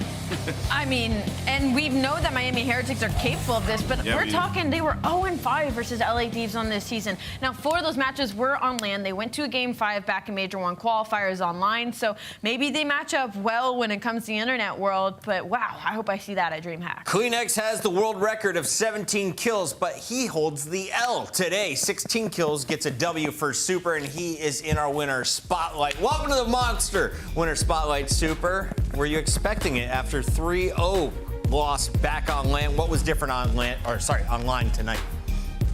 The first match, like the LAN match, we came a little bit slow. I feel like we didn't give our 60%, even like we were not even trying, let's say that. Okay. And I feel like we came with everything we had in this match. Absolutely, and Super, I mean, wow, you played unbelievable throughout this series. How do I play like Super? What do I eat? How do I practice? Do we have any rituals? I mean, unbelievable. I wouldn't say I have a ritual, but the only tip I can give is just play 3 meters away from the monitor. Got it. Thank you so much. Super, I want to ask you, man, where does this search skill come from? Like, your situational awareness is absolutely top notch. In the clutch, you're making great decisions. What was your come up like, and was it primarily through search? I don't want to give like all of our, let's say, strats or things we are doing good, but I will say, like, I think our best thing as a team is playing together and trade each other, and we are taking advantage of it. Yeah, but you specifically, like individually, are ridiculous. How did you get so good in the game mode? I don't know. It's just the game. Just playing a lot. Feels good to me. All right, sounds good. Putting the reps in. Super, you guys have one last major, and you have 4 matches left before you get down to DreamHack. What are the goals for Miami right now? You guys are looking pretty comfortable now going into champs. Yeah, I will say our first goal right now will be finish like this qualifier 5-0 and go to the major with the first seed, and obviously reach grand finals and win it. You are now up to 194 points on the CDL season. You're looking like a shoo-in for champs. Best of luck moving forward. Thank you. Super has been a freak in S&D. Rancor has been that guy in Respawn since day 1 of the 2025 season. The Spaniards stepping up their game, and it's with plays like this that let us know they're not going away anytime soon. Now it's your Scuff way of the game. I'm assuming it's a super highlight. Okay, it's around 11. So what's crazy about this too is Envoy gets that first play, but it's this play out of Real. I mean, just easy reads out of the sky and mid. He plays his life perfectly here. He doesn't hit the shots, but does set up super for a very easy 1v1 to clean And a this little up. 360. Yeah, right? He doesn't He's see like, wait a minute. Yeah, I mean, just clean, right? You know, Ali mentioned it. Like, they've been working on the retake on the map, got a lot better at it. Yeah, their defense was just solid throughout that entire win. So prepared. And yeah, when you're getting double digits from Super and back-to-back SCDs, it's going to feel easy. It was a fun day, unless you were banking on some predictions coming through. Gambling's bad, guys. I think everyone at home might have learned today why it's dangerous, because it was upset score. Let's take it all the way back to the opening round as the Vegas Falcons took down Kenny. I woke up, I saw a smiling T-Rex. I thought it was Kenny's day. Honestly, Kenny played great. Where was the rest of his team? Nero, Estriel, we have to have a conversation. You need to become more stable than what you were throughout this series. Falcons walk away with a game 5. Listen, I think Minnesota actually played fairly well in this series outside of the map number 3. I think the Control was probably their worst map overall in this series, but even in the Search and Destroys, like, they were close. It was just they allowed too many 2v1 clutches or 1v2 clutches, and they allowed 1v1 clutches twice from the side of Alec. You don't get those. You're looking at a map 2 win from Minnesota. They go 2-0. They maybe close it out in 4. What do you Nero's end numbers on this series? I have a feeling, I don't look at numbers, I have a feeling this is one of his worst.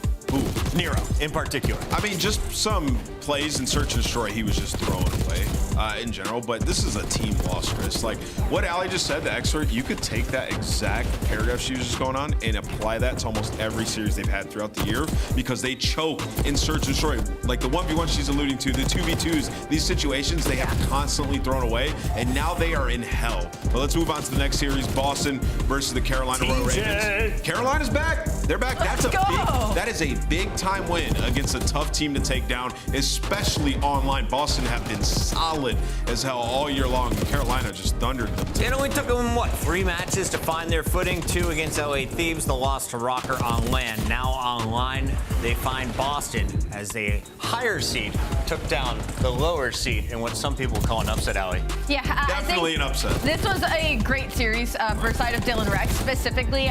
His numbers were incredible across the board. You can see it at the lower of your screen right now, but also that they weren't just doing it in Search and Destroy. They were able to win Control, which is big if you're a Carolina fan, to maybe add Hacienda to that map pool with the addition of Rex going 33 and 23. Now it's just kind of, can he consistently put up these performances? Because that map number 1 was kind of a case of TJ overperforming and hitting one of his ceilings, and Awakening underperforming. So that's going to be important for Dylan right now, is to find where his kind of average is and seeing where that affects Carolina moving forward. That is Carolina earning their 220th point, currently with the 5th seed Boston in 7th, and right behind them is OpTic Texas, who earns another 10 today. This one, the least expected when looking at the strength of schedule. Vancouver was supposed to be one of the big bosses. OpTic taking them down with a clean 3-0. Yeah, this is an absolute shocker. I mean, Vancouver have looked so sound. And, you know, even with, like, in the back of your mind knowing OpTic can have a crazy skill ceiling, you still felt like Vancouver were too polished to lose a series like this. But today, Shotzzy just takes over in game 1, and 48. We see a like flawless Search and Destroy from OpTic Texas. Yes. Perfect retakes, taking your time, using the tax right, attacking at the same time, and then we get into this Control, and it's like Dashy's so back. He's going on 6 streaks left and right. Hooks getting lost in the base, as you're seeing right here. It was their best win of the entire year. I completely agree with you, although I will say the map number 3 loss was to be expected with how bad Vancouver Surge has been in Control. The most impressive map for me had to be that map number 2. Texas has not been good at Search and Destroy. Is the first time they all seem to kind of be on the same page. And then that map number 1, I think you kind of chalk that up to just everybody was hitting their talent ceiling. I mean, Shotzzy drops 48, Skies drops a 1.29. Thank you, Ali. That leads into Buckets Powerhouse. That's right. The one and only Shotzzy dropping 48 kills in that game 1. That's a 1.5 with 4,573 damage. Not traded. Don't even approach me, son. 33 of them sent packing. Shotzzy, he was the man. He's been the man. Is he back? Can he stay at this level? I I mean, I think Shotzzy individually can definitely like stay at this level. It's never been a question of the talent. It's just how that talent is applied. And, you know, in the interview, I thought it was a good sign that he said, like, we were just not playing the right way. So at least it sounds like they're acknowledging that. And today, it looked like that was practice. Like, they practiced a lot and applied a lot of those, you know, things that they went over in that match. Big day for OpTic. Falcons are going to help them have a little more wiggle room over Rocker. Cloud9 also 40 points behind them. Only the top 8 makes it into champs, and we are running out of qualifier matches. Taking a look at Cloud9's battle, you got Toronto Ultra. Beans wasn't looking ferocious in his opening matchup. Do you think Cloud9 has a chance with Caps now in the mix in Search and Destroy? Of course, there's always a chance. We don't really know how good Cloud9 is going to get because they have changed half their roster. So there is that possibility, but Cloud9's schedule is literally in hell. Minnesota Rocker lost a series that they couldn't lose today. Those are their 2 teams that are looking on the outside end of that top 8. Ladies and gentlemen, LA Thieves 3-0'd Miami Heretics tonight. Miami takes down our top squad, and it is just week 1 of the Major 4 qualifiers. It continues tomorrow for an epic Sunday. Those 3 matches kick off at 2:45 with headquarters, 3 p.m. for the games. See you then. See you tomorrow.